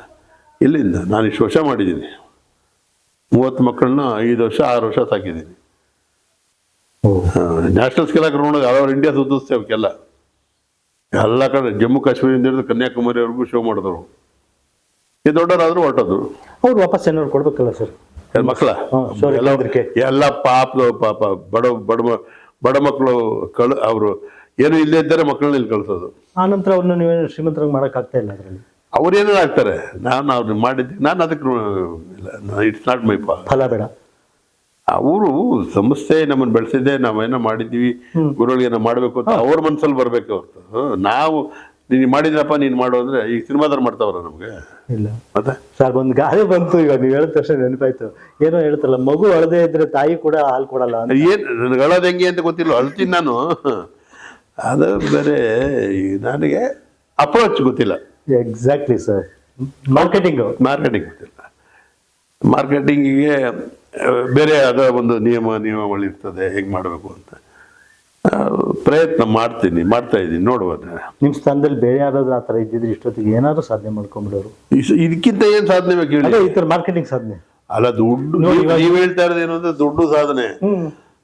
ಅದು ನಮಗೆ ಒಬ್ಬ ಪದ್ಮಶ್ರೀ ಪ್ರಶಸ್ತಿ ಪುರಸ್ಕೃತರ ಜೊತೆ ಕೂತ್ಕೊಂಡು ಫೈನಾನ್ಷಿಯಲ್ ಪ್ರಾಬ್ಲಮ್, ಮಕ್ಕಳಿಗೆ ಜಾಗ ಬೇಕು, ಸಾಹಸಕ ಕ್ರೀಡೆಗಳನ್ನ ಜಾಸ್ತಿ ಮಾಡಿಸ್ಬೇಕು, ಸವಲತ್ತುಗಳಿಲ್ಲ, ಸರ್ಕಾರ ಜಾಗ ಕೊಟ್ಟಿಲ್ಲ, ದಾನಿಗಳು ಇನ್ನೂ ನೆರವು ಬಂದಿಲ್ಲ ಅಂದಾಗ ಆ ಥರ ಪ್ರಶ್ನೆಗಳು ನಮ್ಮಲ್ಲಿ ಹುಟ್ಟುತ್ತೆ. ಈಗ ನೋಡಿ, ಇಲ್ಲಿ ನಮ್ಮ MLA ಇದ್ದಾರೆ ಇಕ್ಬಾಲ್ ಹುಸೇನ್, ಅವರಿಗೆ ಬಂದಿದ್ರು ನೋಡಿ, ಇಷ್ಟು ವರ್ಷ ನಮ್ಗೇನು ಗೊತ್ತೇ ಇಲ್ಲ, ಇಲ್ಲೆಲ್ಲ ಮಾಡ್ತಾ ಇದ್ದಾರೆ, ನೀವು ಯಾರು ಬಂದೇ ಇಲ್ಲ ಸರ್. ಆಮೇಲೆ ನಾವ್ಯಾವ ಕಾರ್ಯಕ್ರಮ ಕರೆಯಲ್ಲ, ಕರೆದ್ರೆ ಬರಲ್ಲ, ಗೊತ್ತಿದೆ, ನಾವು ಅವ್ರ ಹಿಂದೆ ಓಡಾಡಕ. ಇವೆಲ್ಲ ಏನು ಬೇಕು ಹೇಳಿ, ಇಲ್ಲ CM ಒಂದೇನೋ ಫಂಡ್ ಕೊಡ್ತಿದ್ದು, ಲೆಟರ್ ಬರೆದವ್ರು ಅಷ್ಟೇ ಬಿದ್ದದೆ. ಆಮೇಲೆ ನಮಗೆ DC ಅವ್ರು ಹೆಲ್ಪ್ ಮಾಡಿದ್ರು. ಈಗ ಒಂದು 5 ಲಕ್ಷ ಸರ್, ಏನು ಬೇಕು ಸರ್, ಎಕ್ವಿಪ್ಮೆಂಟ್ ಇಲ್ಲ, 3 ಸೆಂಟ್ರ್ ಮಾಡ್ತಾ ಇದ್ದೀನಿ ಅಂತ. ಯಾಕೆ ಇಲ್ಲ ಇನ್ನೊಂದು 3 ಜನ ಕೆಲಸ ಕೊಡೋಣ, ಎಕ್ವಿಪ್ಮೆಂಟ್ ಕೊಡ್ಸಿದ್ದೀವಿ, ಒಂದು 5 ಲಕ್ಷ ಸ್ಯಾಂಕ್ಷನ್ ಮಾಡಿದ್ದಾರೆ ಎಕ್ವಿಪ್ಮೆಂಟ್ಗೆ. ಚನ್ನಪಟ್ಟಣ ಒಂದು ಮಾಡ್ತೀನಿ, ಕನಕಪುರ ಬಿಡದಿ ಇದೆ ಆಲ್ರೆಡಿ. ನಮ್ಮ ಡಿಸ್ಟಿಕಲ್ಲಿ 4 ಆಗ್ತದೆ, 4 ಜನ ಕೆಲಸ ಆಗುತ್ತಲ್ಲ. ಇಂಥ ಒಬ್ಬೊಬ್ಬ DC ಅವರು ಜಿಲ್ಲಾಧಿಕಾರಿ ಎಲ್ಲ ಭಾಳ ಅದ್ಭುತ ಅಲ್ವಾ? ಎಷ್ಟು ಬೇಕು ಅಂತ ಸರ್, ಒಂದು ಸೆಂಟ್ರಿಗೆ 2 ಲಕ್ಷ ರೂಪಾಯಿ ಎಕ್ವಿಪ್ಮೆಂಟ್ ಬೇಕು. ಅಷ್ಟೇ ಸಾಕ ಸರ್? ಎಕ್ವಿಪ್ಮೆಂಟು ಅದು ಗೊತ್ತಾಯ್ತು, ಉಪಕರಣಗಳು ಸಂಬಂಧಪಟ್ಟದ್ದು. ಈ ವರ್ಷ ಕೊಟ್ಟರು, 3 ಲಕ್ಷ ಕೊಡ್ತಾರೆ. ವಾ, ಸೂಪರ್ ಸರ್, ಸೂಪರ್. ಇದು ಸರ್ ಈ ಜೀವನೋತ್ಸಾಹ ಅಂದ್ರೆ ಸಾಲಲ್ಲ, ಭರವಸೆ ಅಂದ್ರೆ ಇದು ಸರ್. ಇಲ್ಲಾಂದ್ರೆ ಪದ್ಮಶ್ರೀ ಇಲ್ಲಿವರೆಗೂ ತೊಗೊಳಕ್ ಸಾಧ್ಯ ಆಗ್ತಿತ್ತು. ಏನ್ ಭರವಸೆ ಸರ್ ನಿಮ್ದು, ಆತ್ಮವಿಶ್ವಾಸ? ಅಲ್ಲ, ಈಗ ಬೇರೆ ಏನು ಹೇಳಿದ್ರೆ 72 ಏನೋ ವಯಸ್ಸು. ನಾನು ಈಗ ಇದನ್ನ ಮಾಡದೇ ಇದ್ರೆ ಮುಂದೆ ಮತ್ತೆ ನನ್ನ ಮಾಡಿ 100 ಜನ ಪದ್ಮಶ್ರೀ ತಗೋತಾರೆ ವರ್ಷಕ್ಕೆ. 140 ಜನ. ಎಷ್ಟು ವರ್ಷ ಎಷ್ಟು 54 ಕೊಡ್ತಾ ಇದ್ದಾರಂತೆ. ಎಷ್ಟು ಜನ ತಗೊಂಡೆಲ್ಲ ಅಲ್ವಾ, ತನ್ನ ಜೀವನ ಕೊನೆ ಮುಗಿಸಿ ಏನೋ ಮಾಡ್ಕೊಂಡು ಹೋಗ್ತಾರೆ. ಅದು ಅಟ್ಲೀಸ್ಟ್ ನನಗೆ ಪೆನ್ಷನ್ ಆದ್ರೂ ಇದೆಯಾ, ಅದು ಇಲ್ಲ. ಏನೋ FD ಬರ್ತದ, ಅದು ಇಲ್ಲ. ಮತ್ತೇನು ಮಾಡಬೇಕು? ನೀವು ಪೆನ್ಷನ್ ಇಲ್ಲ ಅಂದ್ರೆ ಟೆನ್ಷನ್ ಮಾಡ್ಕೊಂಡಿಲ್ಲ ಸರ್? ಏನಕ್ಕೆ? ಯಾಕಂದ್ರೆ ಎಲ್ಲ ವಿದ್ಯಾರ್ಥಿಗಳು ಮೆನ್ಷನ್ ಮಾಡ್ತಿದಾರಲ್ಲ ನಿಮ್ಮನ್ನ. 500ಕ್ಕೂ ಹೆಚ್ಚು ಜನ ನೀವು ವಾಟ್ಸಪ್ಪಲ್ಲಿ ಕಂಗ್ರ್ಯಾಚುಲೇಷನ್ಸ್ ಹೇಳ್ತಾರೆ. ಏನೋ ರಾತ್ರಿ ಊಟ ಇಲ್ಲ ಅಂದ್ರೆ ಯಾರೋ ಊಟ ತಂದು ಕೊಡ್ತಾರೆ, ತಿಂತೀನಿ ಅಲ್ಲ. ಬಟ್ ಅನ್ನೋ ಬೇರೆ. ನಾನು ಈಗ ನನ್ನ ಫ್ಯಾಮಿಲಿ ದೂರ ಆಗಿದ್ದು ಅದಕ್ಕೆ, ನನ್ನಲ್ಲಿ ಏನಿಲ್ಲ ಅಂತ ಅದು ಹೇಳೋದು ಸೂಕ್ತ ಕಾಣಲ್ಲ. ಏನಕ್ಕೆ ಸರ್, ನೀವು ಹೇಳಿದ ತಕ್ಷಣ ನೆನಪಾಯ್ತು. ಬುದ್ಧ ಏನಾದ್ರೂ ಹೆಂಡತಿ ಮಗು ಕಷ್ಟ ಆಗತ್ತೆ ಅಂತ ಅಲ್ಲೇ ಉಳ್ಕೊಂಡಿದ್ದಿದ್ರೆ ಜಗತ್ತಿಗೆ ಬೆಳಕು ಕೊಡಕ್ಕಾಗ್ತಿತ್ತ, ಜ್ಞಾನ ಕೊಡಕ್ಕಾಗ್ತಿತ್ತ ಸರ್? ಇವತ್ತು ಇಡೀ ಸಮುದಾಯ ನೀವೆಲ್ಲೋ ಇರಿಟೇಷನ್ ಇದು ಅನ್ಕೋಬಿಡಿ, ನೀವು ಕೇಳರ್ಮೆ ಇಟ್ಕೋಬಿಡಿ. ಅಂದ್ರೆ ನೀವು ಹೆಂಡತಿ ಮಕ್ಕಳು ಸಂಸಾರ ಬಿಟ್ಟಾದ್ರೂ ನಾನು ಸಮಾಜಕ್ಕೋಸ್ಕರ, ಈ ಸಮಾಜಕ್ಕೋಸ್ಕರ ಬರ್ತೀನಿ ಅಂತಿದ್ದೀರಲ್ಲ. ಎಲ್ಲವನ್ನೂ ಬಿಟ್ಟೇ ಇದೆ, ಇನ್ನೇನು ಬಾಕಿ ಏನಿಲ್ಲಲ್ಲ. ಬೇಕಾಗಿದೆ ನಿಮಗೆ ನೆಮ್ಮದಿಯಾಗಿ ಹೆಂಡತಿ ಮಗು ಜೊತೆ ಸಂಸಾರ ಚೆನ್ನಾಗಿ. ಏನ್ ನೆಮ್ಮದಿ? ಎಲ್ಲರೂ ಅದೇ ಮನೆ ಮಕ್ಕಳು. ನೋಡಿ, ಅಮ್ಮ 20 ವರ್ಷದಿಂದ ಕೆಲಸ ಮಾಡ್ತಾಳೆ. ಇನ್ನೊಂದು ಹೆಂಗ್ಸಿದೆ ಅಲ್ಲಿ, ನನಗೆ ಇನ್ನೊಂದು ಮನೆ ಈಗ ಮೋಸ್ಟ್ಲಿ ಶಿಫ್ಟ್ ಆಗ್ತದೆ ಈಗ ಬೇರೆ ಕಡೆ. ಕೆಂಗಲ್ ಹೋಗ್ತಾ ಇದ್ದೀನಿ, ಅಲ್ಲೇ ಮನೆ ಮಾಡ್ತಾ ಇದ್ದೀನಿ. ನಾನು ನೆನ್ನೆವರೆಗೂ ಮದ್ದೂರಲ್ಲಿದ್ದೆ, ಅಲ್ಲೊಂದು ಮನೆ ಇದೆ ನಂದು, ಲೀಸಿಗೆ ತೊಗೊಂಡಿದ್ದೆ. ಚೆನ್ನಾಗಿದ್ದು ತಗೊಳ್ಳೋಣ ಅಂತ ಮಾಡಿದೆ ನಾನು. ಆಮೇಲೆ ಇಲ್ಲ, ಅವರು ಅಂತ ಪ್ರಾಬ್ಲಮ್ ಆಯಿತು. ಈಗ ನನ್ನ ನೋಡ್ಕೊಳ್ಳೋದು ಒಂದು ಕೇರ್ಟೇಕರ್ ಇದ್ದಾರೆ, ನೋಡ್ಕೊತಾರೆ ಸರ್. ಆಮೇಲೆ ನನ್ನ ಶಿಷ್ಯವರು ಇದ್ದಾರೆ, ನಮ್ಮ 2ನೇ ವರ್ಷ ಮಾಸ್ಟರ್ಗಳು ಶಿವಣ್ಣ ಅಂತ ಬರ್ತಾರೆ. ನಾವು ನಾಟಿ ಔಷಧಿ ಮಾಡ್ತಾರೆ, ಈ ಕಾಲಿಗೆಲ್ಲ ಅವನೇ ಮಾಡೋದು. ಓಡಾಡ್ತೀನಿ. ನನಗೀಗ ಅನ್ನಿಸ್ತಿರೋದು ಏನು ಅಂದರೆ ಸರ್, ನೋಡಿ ಮಿಲಿಟ್ರಿಯಿಂದ ಬಂದ್ರಿ, ಇನ್ನೊಂದು ವರ್ಷನ ಏನೋ ಚಿಲ್ಲರೆ ಕೆಲಸ ಮಾಡಿದರೆ ಪೆನ್ಷನ್ ಬಂದಿರೋದು ಸರಿ, ಅಲ್ಲೂ ನಿಮಗೆ ಲಾಭ ಇಲ್ಲ. ಅಲ್ಲಿಂದ ಏನು ಜಿಮ್ನಾಸ್ಟಿಕ್ ಮಾಡಿದ್ರಿ, ಚಿತ್ರರಂಗಕ್ಕೆ ಬಂದ್ರಿ, ಅದಾದಮೇಲೆ ಸಂಘಟನೆಗಳು ಕಟ್ಟಿದ್ರಿ, ಇಡೀ ದೇಶ ಓಡಾಡಿದ್ರಿ, ಸಾವಿರಾರು ವಿದ್ಯಾರ್ಥಿಗಳನ್ನ ರೆಡಿ ಮಾಡಿ ಶೌರ್ಯ ಕಲೆಗಳನ್ನ ಏನು ಪ್ರಚಾರ ಮಾಡ್ತಾ ಇದ್ದೀರಿ, ಪ್ರಸಾರ ಮಾಡ್ತಾ ಇದ್ದೀರಿ. ಈಗ ಮನೆ, ಸೊ ನಿಮಗೆ ಎಲ್ಲೂ ಕೂಡ ಏನಂತೀವಿ ನಾವು, ಹೌದು ನಿಮ್ಮ ಶ್ರಮಕ್ಕೆ, ಪರಿಶ್ರಮಕ್ಕೆ, ನಿಮ್ಮ ಒಂದು ಥಾಟು ಏನೋ ಕೊಡಬೇಕು ಸಮಾಜಕ್ಕೆ, ಜಗತ್ತಿಗೆ ಏನೋ ಬಿಟ್ಟು ಹೋಗ್ಬೇಕು, ಈ ಭೂಮಿಗೆ, ಈ ನಾಡಿಗೆ ಅಂತ ಇರೋ ನಿಮ್ಮ ಆಲೋಚನೆಯನ್ನು, ನಿಮ್ಮ ಪರಮ ಗುರಿಯನ್ನು ಮನೆಯವರಾಗಲಿ, ಮಕ್ಕಳಾಗಲಿ, ಸಮಾಜ ಆಗಲಿ, ಸರ್ಕಾರ ಆಗಲಿ ಗುರುತಿಸ್ತಿಲ್ಲ ಅಂತ ನನಗೂ ಏನೋ ಅನ್ನಿಸ್ತಿದ್ಯಪ್ಪ ಈಗ. ಹೌದಾ? ಅವ್ರಿಗೆ ಬಿಟ್ಟಿದ್ದೆ. ಕಾರಣ ಏನು ಅಂದರೆ, ನಾನು ಭಾಳ ಕಮ್ಮಿ ದುಡಿತಿದ್ದೆ ಮೊದಲು. ಇಲ್ಲ, 100 ರೂಪಾಯಿಗೆ ಸಿನಿಮಾ ಮಾಡ್ತಾ ಇದ್ದು, ಚಿತ್ರರಂಗ ಸಿನಿಮಾ ಮಾಡಿದ್ವಿ. 1000ಕ್ಕೆ ಬಂದು, ಲಕ್ಷಕ್ಕೆ ಬಂದು, ಈಗ ಲಕ್ಷಗಳು ಬರ್ತವೆ, ಉಳಿಯೋದಿಲ್ಲ. ಕಾರಣ ಏನು ಅಂದರೆ, ನನ್ನೊಬ್ಬ ಬದುಕೋದಿಕ್ಕೆ ಅಷ್ಟು ಬೇಕಿಲ್ಲ. ನಂದು ದೊಡ್ಡ ಸಂಸಾರ ಇದೆ, ಅದು ಬರೋದೆಲ್ಲ ಅಲ್ಲೇ ಹೊಟ್ಟದ್ದು. ಬಾಡಿಗೆ ನಾನು 30,000 ಬಾಡಿಗೆ, 10,000 ಬಾಡಿಗೆ, 40,000 ತಿಂಗಳಿಗೆ ಬಾಡಿಗೆ ಕಟ್ಟೋದು ಏನಾಗಬೇಕು ಮನುಷ್ಯ? ವರ್ಷಕ್ಕೊಂದ್ಸರಿ ಕೊಡೋದು, ಇವ್ರಿಗೆ ತಿಂಗಳಿಗೆ ಕೊಡಲೇಬೇಕು. ಸೊ ಆದರೂ ನಾವು ಹೇಗೋ ಮೇಂಟೈನ್ ಮಾಡಿದ್ದೀವಿ. ನೆಮ್ಮದಿ ಆಗಿದ್ಬಿಡಿ. ಏನು ಯಾಕೆ ಕೊಡ್ತಾರೆ? ಆಯಿತು, ಎಲ್ಲ ಬಿಟ್ಬಿಟ್ಟು ನಾನು ಕಾಡಲ್ಲಿ ಹೋಗಿ ಯಾವುದೋ ಒಂದು ಚಿಕ್ಕ ಮನೆ ತಗೊಂಡಿರ್ತೀನಿ. ಮೇವಾಕರರು ಸ್ವಂತ ಜಮೀನು, ಆಯ್ತು ಜಮೀನು ಕೊಟ್ಬಿಡಿ, ನಾನು ಅಲ್ಲೇ ಏನು ಕೋಳಿ ಗಿಳಿ ಸಾಕೊಂಡು ಜೀವನ ಮಾಡ್ಕೊತೀನಿ. ನೀವೇ ಹೇಳಿದ್ರಿ ಸರ್, ಒಬ್ಬನು ಊಟ ತಿಂಡಿ ಬಟ್ಟೆವರೆಗೆ ಎಷ್ಟು ಬೇಕು? ಏನಾದರೂ ದುಡಿಬೇಕಲ್ಲ, ಊಟ ತಿಂಡಿಗಾದ್ರೂ ದುಡಿಬೇಕಲ್ಲ, ನನ್ನ ಸರ್ವೆಂಟ್ಗಾದ್ರೂ ದುಡಿಬೇಕಲ್ಲ, ನನ್ನ ಮನೆಗಾದ್ರೂ ದುಡಿಬೇಕಲ್ಲ, ಆ 100 ತಿಂಗಳ ಖರ್ಚಿಗಾದ್ರೂ ದುಡಿಬೇಕಲ್ಲ. ನಾವು 70ರಲ್ಲೂ ದುಡಿಬೇಕಾ ಸರ್ ಮನುಷ್ಯ? ಈಗ ಮನೆ ದುಡಿತಾ ಇಲ್ಲ, ನಾನು 22 ದುಡಿತಾ ಇದ್ದೆ. ಮತ್ತೆ ಸೆಕ್ಯೂರ್ಡ್ ಲೈಫ್ ಅಂತ ಹೇಳ್ತೀವಿ, ಹೆಂಗೆ ಸರ್ ಎಲ್ಲಾರ್ದು ಬದುಕು? ಬೇರೆಯವ್ರದ್ದು ಗೊತ್ತಿಲ್ಲ ನಮಗೆ, ಬೇರೆಯವ್ರೇನು ಮಾಡ್ಕೊಂಡಿರ್ತಾರೆ. ಅಲ್ಲ, ನಮ್ಮನ್ನು ಸೇರಿಸ್ಕೊಂಡು ಸರ್, ನಮ್ಮ ಕ್ಯಾಮ್ರಾಮನ್ನು ಸೇರಿಸ್ಕೊಂಡು, ನನ್ನನ್ನು ಸೇರಿಸ್ಕೊಂಡು, ಪದ್ಮಶ್ರೀ ಪುರಸ್ಕೃತ ಸಾಧಕರು ನಿಮ್ಮನ್ನು ಸೇರಿಸ್ಕೊಂಡು ಕೇಳ್ತಾ ಇದ್ದೀನಿ. ಆದರೆ ಏನು ಸಂಪಾದನೆ ಮಾಡಿದ್ದೇನು? ರಾಜ್ಯ ಪ್ರಶಸ್ತಿ, ರಾಜ್ಯೋತ್ಸವ ಪ್ರಶಸ್ತಿ, ಆಮೇಲೆ ಅಮೃತ ಮಹೋತ್ಸವ ಪ್ರಶಸ್ತಿ, ಡಾಕ್ಟ್ರೇಟು, ಪದ್ಮಶ್ರೀ, ಇನ್ನು ಮುಂದಕ್ಕೇನೋ ಇದ್ರೆ ಇನ್ನೊಂದು 2 ಅವಾರ್ಡ್ ಇದ್ದಾವೆ ನೋಡು. ಅದನ್ನೇನೋ ಬಂದ್ಬಿಟ್ಟು ಅದನ್ನ ತಗೊಬಿಡೋದು ಸಾಕು. ಏನಿಲ್ಲ ಗ್ಯಾರಂಟಿನ ಹೋದಾಗ ಫ್ಲಾಗ್ ಅಂತೂ ಮೈ ಮೇಲೆ ಇರುತ್ತೆ. ಅದಕ್ಕಿಂತ ಏನಿದೆ ಅಂದರೆ ನೀವು ಹೇಳೋದಿಲ್ಲಿ ಜೀವನ ಸಾರ್ಥಕ ಆಗಬೇಕು ಅಂತ. ಆ ಮಾಧ್ಯಮ ಮಡಿಲಿಗೆ ಹೋಗ್ಬೇಕಾದ್ರೆ ಏನಿರ್ಬೇಕ್ರಿ? ಜೀವನದ ಸಾರ್ಥಕತೆ ನಿಮ್ಗೆ ಗೊತ್ತಾಗಿದೆ ಹಾಗಾದ್ರೆ? ಅದು ಮುಗೀತ. ಅದನ್ನೆಲ್ಲೋ ನಮ್ಗೆ ಗೈಡ್ ಮಾಡಿದ್ರಿ ನೀವು ಜನಕ್ಕೆ ಹೇಳ್ತಾರ. ತಾಯಿನ ನೋಡ್ಬೇಕಾದ್ರೆ ಹಿಂಗಂದಾಗ ನನಗೆ ದುರ್ಗಿ ಗಂಡಾಗೆ ಕಾಣಲ್ಲ, ದೇವರಣ್ಣ. ಆಮೇಲೆ ಎಷ್ಟೋ ಬಂತು, ಪ್ರಧಾನಮಂತ್ರಿಗೆ ತೋಳು ತಟ್ಟಿದ್ರಿ ಅಂತ. ಧರ್ಮ ನನ್ನ ಗುರುವಿಗೆ ತಟ್ಟಿದ್ದು, ನಾನು ವಿಶ್ವಗುರುಗೆ ತಟ್ಟಿದ್ದು ಹೆಚ್ಚು. ಅದರಲ್ಲಿ 2, ಒಂದು ಅವ್ರಿಗೆ ಎದ್ದೇಳು ಅಂತ ಹೇಳ್ತು, ಹೇಳು ನೀನು ಎದ್ದೇಳು ಅಂತ, ಅವ್ರನ್ನ ಚುನೌತಿ ಹೇಳಿ ನೀವು ಜಾಗೃತರಾಗಿ. ಇನ್ನೊಂದು ನನ್ನ ನಮನ, ಇಡೀ ನನ್ನ ಸಾಂಪ್ರದಾಯಿಕ ಕರ್ಮಗಳ ಗುರು ಋಣ ಸಂದಾಯ ಅಲ್ಲ, ಅಲ್ಲಿವರೆಗೂ ಬರಬೇಕಾದ್ರೆ ಬಂದು ಲಾಸ್ಟಲ್ಲಿ ಬಂದು ಮಾತಾಡ್ಸಿದ್ರು. ಅಖಾಡದಲ್ಲಿ ಬಹುತ್ ಅಚ್ಚ ಸರ್, ಮೇರಾ ವಿಶ್ವವಿದ್ಯಾಲಯ ಬನೋ ಅಪ್ಕ ಆಶೀರ್ವಾದ ಲಿಖೋ ಅಂತ ಹೋದ್ರು. ಕಳಿಸ್ತಾ ಇದ್ದೀವಲ್ಲ, ಆಗತ್ತೆ. You have to wait. ದೇಶದ ಪ್ರತಿಷ್ಠಿತ ಪ್ರಶಸ್ತಿ ತಗೊಂಡ್ರಿ, ಸಾವಿರಾರು ಜನ ವಿದ್ಯಾರ್ಥಿಗಳು ಬೆಂಬಲ. ನನ್ನ ವಿದ್ಯೆ ದಾನ ಮಾಡಿದ್ದೀನಿ, ನಾನೇನು ಹಣ ದಾನ ಮಾಡಿದ್ದೀನಿ. ನನ್ನ ವಿದ್ಯೆನ ಕಲಿಸಿದ್ದೀನಿ, ಅವರು ಬದುಕಿದ್ದಾರೆ. ಅವರು ನನ್ನ ಗುರುಗಳಿಂದ ಮಾಡಿದ್ದಾರೆ, ಅವರು ಚಿಂತನೆ ಮಾಡಬೇಕೆ ಹೊರತು ನಾವಲ್ಲ. ನನಗೆ ನಾಳೆ ಪಾಠ ಮಾಡೋದು, ನಾಳೆ ಹೋಗಿ ಪಾಠ ಮಾಡ್ತೀನಿ. ಅಂದರೆ ಈಗ ನೀವು ಇಷ್ಟು 70 ವರ್ಷಗಳ ಈ ಮೌಲ್ಯಯುತ ನಿಮ್ಮ ಆಯಸ್ಸನ್ನು, ಅಷ್ಟು ಶ್ರಮದಿಂದ ಈ ಇಡೀ ಜೀವನವನ್ನು ಸವಿಸಿದ್ದಕ್ಕೆ ನಿಮಗೆ ಈಗ ಸಿಕ್ಕಿರೋದು ಪದ್ಮಶ್ರೀ. ಅದು ಧನ್ಯತೆಯ ಭಾವ, ಸಾರ್ಥಕತೆಯ ಭಾವ ಅಂತ ಹೇಳ್ತೀರಾ? ಹೌದು, ದೇಶ ನಾನು ಗುರುತಿಸಿದ್ದೆ. ಸರ್ ಅಲ್ಲ, ಗೊತ್ತಿರೋದು 5 ಮಿಲಿಯನ್ ನೋಡಿದ್ದಾರೆ ಅಂದ್ರೆ ಅದಕ್ಕಿಂತ ದೊಡ್ಡದು ಏನಿದೆ ಸ್ವಾಮಿ? ಆ ಪೊಲೀಸರು ರೋಡಲ್ಲಿ ಹೋಗ್ತಾರೆ, ಪೊಲೀಸ್ ಅಂತಾರೆ. Super sir. ಇದೀಗ ಎಲ್ಲ ನಾನು ಸಿಂಪಲ್ ಆಗಿ ಹೋಗಿದ್ದಾರೆ, ಊರಲ್ಲಪ್ಪ ಅಂತ. ನೀವು ಕೊಟ್ಟಿದ್ದಕ್ಕೆ ವಾಪಸ್ ನಿಮ್ಗೆ ಈ ವಿದ್ಯೆ ಏನ್ ಕೊಡ್ತು ಅನ್ನೋದಕ್ಕಿದೆ ಸಾಕ್ಷಿ ಸರ್. ಸಿನಿಮಾದಿಂದ ಅವತ್ತು ಇಲ್ಲಿ ಹೊರಗಡೆ ಬರ್ದೇ ಇದ್ದಿದ್ರೆ ನಾನು ಇಲ್ಲಿ ಬರ್ತಿರ್ಲಿಲ್ಲ.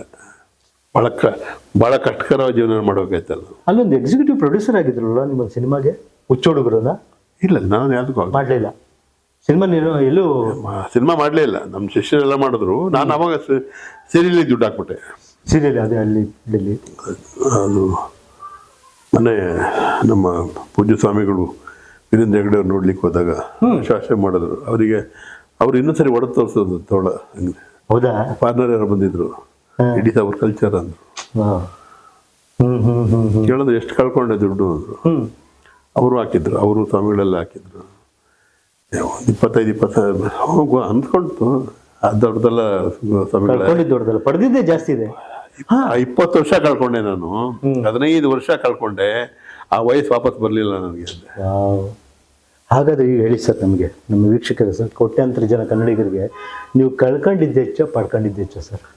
ನಾ ಕಳ್ಕೊಂಡಿದ್ದು ಹಣ ಮಾತ್ರ, ಟೈಮು. ಈಗ ನನ್ನ ಹತ್ರ ಇಲ್ಲದೆ ಇರೋದು ಒಂದೇ ಒಂದು ಟೈಮ್. ಟೈಮನ್ನು ವೇಸ್ಟ್ ಮಾಡಬೇಡಿ. ಎಷ್ಟು ಜನಕ್ಕೆ ಹೇಳ್ತೀನಿ, don't waste my time, don't waste my time, have no time. ಮಾತಾಡಿದಷ್ಟು ಶಾರ್ಟ್ ಆಗಿ ಹೇಳಿ, ನಾನು ಜಾಸ್ತಿ ಫೋನೇ ಆನ್ ಆಗಲ್ಲ. ನಾನು ಶಾರ್ಟ್ ಆಗಿ ಹೇಳಿ, ಅರ್ಥ ಆಗುತ್ತೆ ನಮಗೆ. Don't waste my time.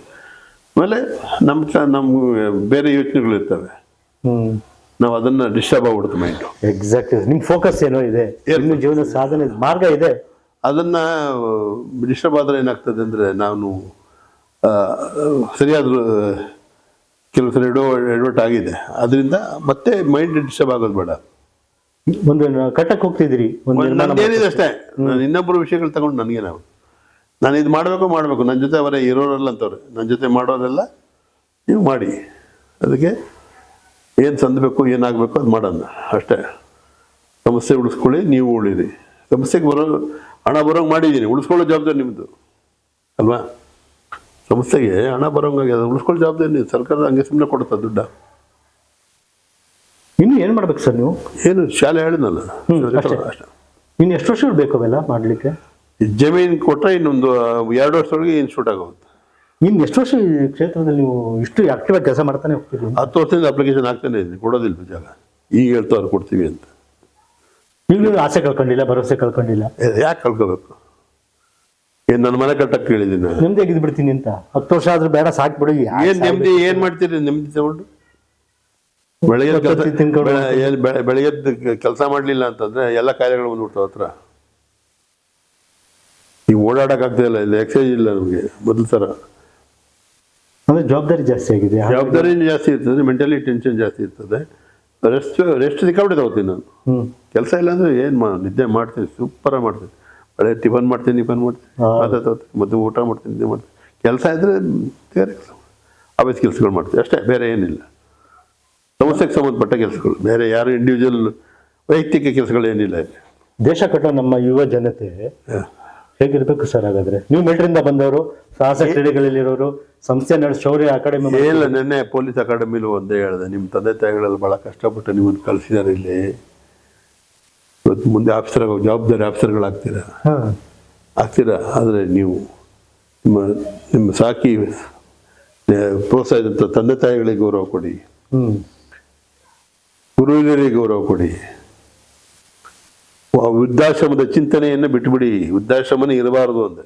ವೃದ್ಧಾಶ್ರಮ ಇದ್ದೇ ತಾನೆ ನೀವು ಅವ್ರನ್ನ ಅಲ್ಲಿ ಕಳ್ಸೋದು. ಅವ್ರು ಎಸ್ ಪಿ ನಿಂತ್ಕೊಂಡು ಚಪಾಳಿ ಹೊಡೋದು, what a beautiful word sir. ಅಂದರೆ ಆಡಿಷನ್ ಆಗ್ಬಿಟ್ಟಿದೆ ಈಗ ಅದು ವೃದ್ಧಾಶ್ರಮ. ವಯಸ್ಸಾಯ್ತಾ, ನಿಮ್ಗೆ ಸರಿ ಇಲ್ಲ ಅಂದರೆ ತೊಗೊಂಡು ಹಾಕ್ಬಿಡೋ, ಪೇಮೆಂಟ್ ಕೊಟ್ಬಿಡೋಣ. ನಿಮ್ಮ ಬದುಕಿಗೆ ಇದ್ರಲ್ಲ ಅವರು, ಅವಾಗ ನಮ್ಮ ತಂದೆ ಇಲ್ಲಿ ಕೂತ್ಕೊಂಡು ನಮಗೆ ಕರ್ಕೊಂಡು ಹೋಗಲ್ಲ, ಅದನ್ನ ನೆನಪು ಹೆಂಗಿರ್ತದೆ ಸರ್? ಒಬ್ಬ ತಂದೆಯಾಗಿ ನಿಮ್ಗೆ ಏನು ಅನಿಸುತ್ತೆ ಸರ್? ಏನನ್ಸುತ್ತೆ? ನೀವು ಒಬ್ಬ ಮಗನ ತಂದೆ.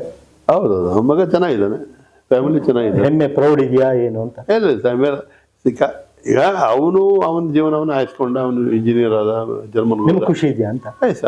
Is very happy and is with is own family and my wife is also there. ನನಗೇನು ಅದ್ರಲ್ಲಿ ಬರ್ಡನ್ ಇಲ್ಲ. ಅವರು ನಮ್ಮನ್ನೇನು ಕೇಳೋದಿಲ್ಲ, ನಾನು ಅವ್ರನ್ನೇನು ಕೇಳೋ ಅಂತೀವಿ. ಒಬ್ಬ ತಂದೆಯಾಗಿ ಮಕ್ಕಳಿಂದ ನಿರೀಕ್ಷೆ ಮಾಡೋದು ಏನು ಸರ್? ನಿರೀಕ್ಷೆನೇ ಮಾಡಬಾರ್ದು. ಹಾಗಂತೀರಾ? ಏನಕ್ಕೆ ಮಾಡಬೇಕು? ನನ್ನ ಮಗ ಹಂಗೆ ಮಾಡ್ತಾನೆ, ನನ್ನ ಮಗಳು ಹಿಂಗೆ ಮಾಡ್ತಾನೆ, ಅವೆಲ್ಲ ಸುಳ್ಳು. ಜೀವಮಾನ ತೆಗೆದು ಬಿಟ್ಟಿರ್ತಿರಲ್ಲ ಸರ್, ಗಂಧ ತೆಗೆದು. ಏನು ನೀವು ಬುದ್ಧಿವಂತ ಆಗಲಿಲ್ಲ ಅಂದರೆ ಇನ್ನೂ ತೆಗಿತಾನೆ ಇರ್ತೀರ. ಒಂದು ತೆಗೆದು ಸರಿ ಓಡಿಸೋವರೆಗೂ ಮುಂದಾಗಿದೆ ಸಹಾಯಕ್ಕೆ ಅಂತ. ಪದ್ಮಶ್ರೀ ಅವಾರ್ಡ್ ತಗೊಳ್ಳೋದು ಸುಲಭ ಅಲ್ಲ ಸರ್. ದುಡ್ಡು ಕೊಟ್ಟು ತಗೊಳ್ಳೋ ಅವಾರ್ಡ್ಗಳು ನೀವೇ ಹೇಳ್ತಿದ್ರಿ ಎಲ್ಲ, ಅದೆಲ್ಲ ಹೆಂಗೆಗೋ ಬಂದ್ಬಿಡ್ತವೆ. ಆದರೆ ಅತ್ಯುಚ್ಚ ಸರ್ವೋಚ್ಚ ಪದವಿ ಇದು ಪದ್ಮಶ್ರೀ. ನೀವು ಹೇಳೋದು ಇನ್ನೂ 2 ಪದ್ಮಭೂಷಣ ಪದ್ಮವಿಭೂಷಣ 2 ಇದೆ, ಅದು 2 ನಿಮ್ಗೆ ಸಿಗಲಿ. ಹಾಗಾಗಿ ಇಷ್ಟೆಲ್ಲ ಮಾತಾಡಿಸ್ಬೇಕಾಯ್ತು. ನಮ್ಮಂಥ ಸಾಮಾನ್ಯ ಜನ ಏನು ಮಾತಾಡ್ಲಿಕ್ಕೆ ಸಾಧ್ಯ? ನಿಮ್ಮಲ್ಲಿ ಅಷ್ಟು ಸಮಗ್ರವಾದ ಜ್ಞಾನ ಸಂಪತ್ತಿದೆ, ಅನುಭವ ಇದೆ, ಸಮಾಜದ ಬಗ್ಗೆ ಕಳಕಳಿ ಇದೆ. ಹಾಗಾಗಿ ವೀಕ್ಷಕರ ಪರವಾಗಿ, ಯುವ ಜನತೆಯ ಪರವಾಗಿ ನಾನು ಇಷ್ಟೆಲ್ಲ ಕೇಳ್ತಾ ಇರೋದು. ಅದ್ರಲ್ಲಿ ಏನು ಅಂದರೆ ಗಣೇಶ್ ಅವರೇ, ಕೆಲವು ಹುಟ್ಟಾನೆ ವಿತ್ ಸಿಲ್ವರ್ ಸ್ಪೂನ್ ಅಂತ ಹಣದ ಹೊಳೆಯಲ್ಲೇ ಬದುಕಿದ್ದಾರೆ. ಅದು ಒಂದು ಪ್ರಪಂಚ ಇದೆ. ನಾನು ಬಹಳಷ್ಟು ಜನ ನೋಡಿದ್ದೀವಿ, ಹಣದ ಹೊಳೆಯಲ್ಲೇ ಇರ್ತಾರೆ, ಹಣನೇ ಕಾಣ್ತಾ ಇರ್ತಾರೆ. ಹಣ ಇಲ್ಲ ಅಂದ್ರೆ ಅವ್ನು ಮೆಂಟ್ಲಾಗಿ ಹೋಗ್ತಾನೆ. ನಮಗೆ ಹಣ ಬಂದ್ರೆ ಮೆಂಟ್ಲಾಗಿ ಹೋಗ್ತೀವಿ, ಅದರಿಂದ ನಾವು ಅದು ದೂರ ಇದ್ದೀವಿ. ಅದೇ ಈಗ ವೃದ್ಧಾಶ್ರಮದ ಕಲ್ಪನೆ ಬಂತು. ಅದಾದ್ಮೇಲೆ ಈಗ ಯುವ ಜನರ ಬಗ್ಗೆ ಕೇಳಿದ್ವಿ. ನೀವು ಅವ್ರಿಗೆ ಏನು ಹೇಗಿರಬೇಕು, ವೃದ್ಧಾಶ್ರಮ ಬೆಳೆಸಬೇಡಿ ಅಂತ ಹೇಳ್ತಿದ್ರಿ. ಈಗ ಏನು ಪ್ರಶಸ್ತಿ ಸಂದರ್ಭದಲ್ಲಿ ಯಾವ ರೀತಿ ಕೃತಜ್ಞತೆ ಯಾರ್ಯಾರಿಗೆ ಹೇಳೋದಿದೆ, ನನ್ನ ಈ ಪ್ರಶಸ್ತಿಗೆ ಇವರು ಕಾರಣರು, ಅದನ್ನ ಹೇಳ್ಬಿಟ್ಟು ಮುಗಿಸ್ಬಿಟ್ಟು ಸಮಾಜಕ್ಕೆ ನೀವು ಇದು ಈ ಪ್ರಶಸ್ತಿ ಕೊಟ್ಟಿದೆ ಸಮಾಜ ಅಂತ ರೆಡಿ. ತುಂಬ ನೋವುಗಳಿದೆ ನಿಮಗೆ, ನಲಿವಿದೆ, ಸಾಹಸ ಇದೆ, ಸ್ವಾಭಿಮಾನ ಇದೆ, ಆ ಸಾಮರ್ಥ್ಯ ಇನ್ನೂ ಹಾಗೆ ಇದೆ, ಶಕ್ತಿ ಇದೆ, ಎಲ್ಲವೂ ನಿಮ್ಮ ಮಾತುಗಳಲ್ಲಿ ನಿಮ್ಮ ಆಲೋಚನೆಗಳಲ್ಲಿ ಕಾಣ್ತಾ ಇದೆ. ಅಲ್ಲ, ಮುಂದಿನ ಪೀಳಿಗೆ ತಾನು ಮನಸ್ಸು ಮಾಡೋದು ಏನು ಬೇಕಾದ್ರೂ ಸಾಧನೆ ಮಾಡೋದಕ್ಕೆ ಬಹಳಷ್ಟು ಅವಕಾಶ ಇದೆ. ಎಲ್ಲ ವಿದ್ಯಾವಂತರಾಗೆ ಮಾಡಬೇಕು ಅಂತ ಏನಿಲ್ಲ, ಅವಿದ್ಯಾವಂತನು ಸಾಧನೆ ಮಾಡ್ಬೋದು. ಅದ್ರಲ್ಲಿ ನಾನು ಒಬ್ಬ. ಅಷ್ಟವಿದ್ಯೆ ಇಲ್ದಿದ್ದು ನನಗೆ ಅನುಭವ ಎಲ್ಲವೂ ಪಾಠವನ್ನು ಕಲಿತಿದೆ. ಜೊತೆಗೆ ಈಗೇನು ನನಗೆ ಪ್ರಶಸ್ತಿ ಬಂದಿದೆ, ನನ್ನ ಎಷ್ಟು ಜನ ಗುರು ಹಿರಿಯರಿದ್ದಾರೆ, ಕಲಿತ ವಿದ್ಯೆ ನನಗೆ ವ್ಯರ್ಥವಾಗಿಲ್ಲ. ಅವ್ರನ್ನ ಯಾವತ್ತೂ ನಾನು ನೆನೆಸ್ಕೊಳ್ತೀನಿ, ಪೂಜೆ ಮಾಡ್ತೀನಿ. ನಾನು ಆ ಗುರುಗಳು ಇವತ್ತು ಹೊಂದಿಸ್ತೀನಿ. ಅದು ನಾನು ನಡೆಸ್ಕೊಂಡು ಬಂದ ಸಂಪ್ರದಾಯ. ಈಗಿನ ಯುವಕರಲ್ಲಿ ಅದು ಇಲ್ಲ. ಆ ಗುರುವರಿಗೆ ಸನ್ಮಾನ ಮಾಡೋದಾಗಲಿ, ಶ್ರದ್ಧೆ ನಮ್ಮ ಇದು ಒಂದು ಅವರಿಗೆ ಕೃತಜ್ಞತೆ ತರಿಸೋದಾಗಲಿ ಇದ್ದಾಗ ಅವನು ಬೆಳೀಲಿಕ್ಕೆ ಅನುಕೂಲ ಆಗ್ತದೆ. ಅದು ಎರಡನೇದು, ಈಗ ಶಾಲಾ ಮತ್ತು ಮೊಬೈಲ್ ಹೊಸ ತಂತ್ರಜ್ಞಾನದ ಜೀವನ ಇರೋದ್ರಿಂದ ಅದು 1000 ಇರಲಿ, ತಂದೆ ತಾಯಿಗಳನ್ನ ದೂರ ಮಾಡಬೇಡಿ. ತಂದೆ ತಾಯಿಗಳನ್ನ ಜೊತೆಯಲ್ಲಿ ಇಟ್ಕೊಳ್ಳಿ. ಎಷ್ಟು ವರ್ಷ ಇರ್ತಾರೆ ಅವರು ಅಲ್ಲ, ಅವರು ಕೊನೆಯವರೆಗೂ ಅವ್ರನ್ನ ಸುಖವಾಗಿ ಸಾಕಿ ಅವ್ರ ಕೃತಜ್ಞ ಪಾತ್ರರಾಗಿ. ಈಗ ಎಲ್ಲಿ ನೋಡಿದ್ರು ಒಡೆದ ಕುಟುಂಬಗಳೇ ಕಾಣ್ತಾ ಇದೆ, ನೋವಾಗ್ತದೆ. ವೃದ್ಧಾಶ್ರಮಗಳ ವೃದ್ಧಾಶ್ರಮ ಒಳ್ಳೆದಕ್ಕೂ ಮಾಡಿದ್ದಾರೆ, ಬಿಸ್ನೆಸ್ಗೂ ಮಾಡಿದ್ದಾರೆ. ಕೆಲವು ಡೈವರ್ಸ್ಗಳು ಆಗ್ತದೆ, ಗಂಡ ಹೆಂಡತಿ, ಅದು ಮಾಮೂಲಿ. ಆಮೇಲೆ ಮಕ್ಕಳು ಮರಿಗಳು ವಿದೇಶಗಳಿಗೆ ಪ್ರಯಾಣ ಮಾಡ್ತಾರೆ. ಸೊ ಇಲ್ಲಿ ಇದು ಎಲ್ಲಿಗೆ ಹೋಗುತ್ತೆ ಸರ್? ಇದು ಮೊಲ್ಲಿಗೆ ಈಗ ನಾವೆಲ್ಲ ಇದು ಅವಿಭಾಜ್ಯ ಕುಟುಂಬ ನಾವಿದ್ದಾಗ ಫುಲ್ ಕುಟುಂಬ ಅಂದ್ರೆ ನಾವು ಹಳ್ಳಿಗಳಲ್ಲೆಲ್ಲ ಎಷ್ಟು ಅಣ್ಣ ತಮ್ಮ ಎಲ್ಲ ಒಂದೇ ಇದರಲ್ಲಿ ಬೆಳೆದಂತ ಇರಲಿಲ್ಲ, ವಾರ್ಣವಾದ ಇತ್ತು. ಈಗ ಹೋಗ್ತಾ ಒಂದು ಮಗುವಿಗೆ ಸಾಕು, ಮಕ್ಕಳಿಲ್ಲ. ಈಗ ಏನಾಗಿದೆ, ಬಹಳ ಚಿಕ್ಕ ಕುಟುಂಬಗಳಾಗಿದೆ, ಲಿವಿಂಗ್ ಟುಗೆದರ್ ಆಗಿದೆ. ಅದ್ರ ಬಗ್ಗೆ ಹೆಚ್ಚಿಗೆ ಬೇಡ. ಹೌದು ಸರ್. ಸಂಪ್ರದಾಯನ ಬೆಳೆಸಿ, ಗುರುವಲ್ಲಿ ಪ್ರೀತಿಯನ್ನು ನೀಡಿ, ತಂದೆ ತಾಯಿಗಳನ್ನ ಕಾಪಾಡಿ, ವಿದ್ಯೆ ಕೊಟ್ಟ ಗುರುನ ಮರಿಬೇಡಿ. ದೇಶಕ್ಕಾಗಿ ತಮ್ಮ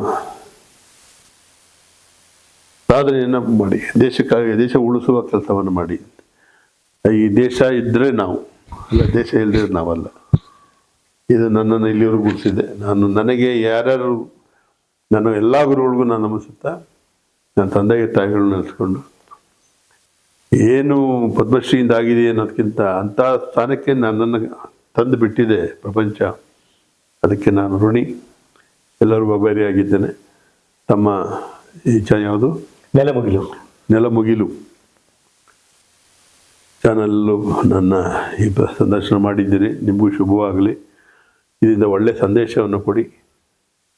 ನನ್ನ ಗುರುಕುಲದ ಯೋಜನೆಗಳಿದ್ದಾವೆ, ಮುಂದಿನ ದಿನಗಳಲ್ಲಿ ಆ ಯೋಜನೆಗಳನ್ನ ತಮ್ಮ ಮುಂದೆ ಇಡ್ತೀನಿ. ನನಗೇನು ಆಗ್ಬೇಕಲ್ಲ, ನನ್ನ ಗುರುಕುಲ, ನನ್ನ ಸಂಸ್ಥೆ ಬೆಳಿಬೇಕು.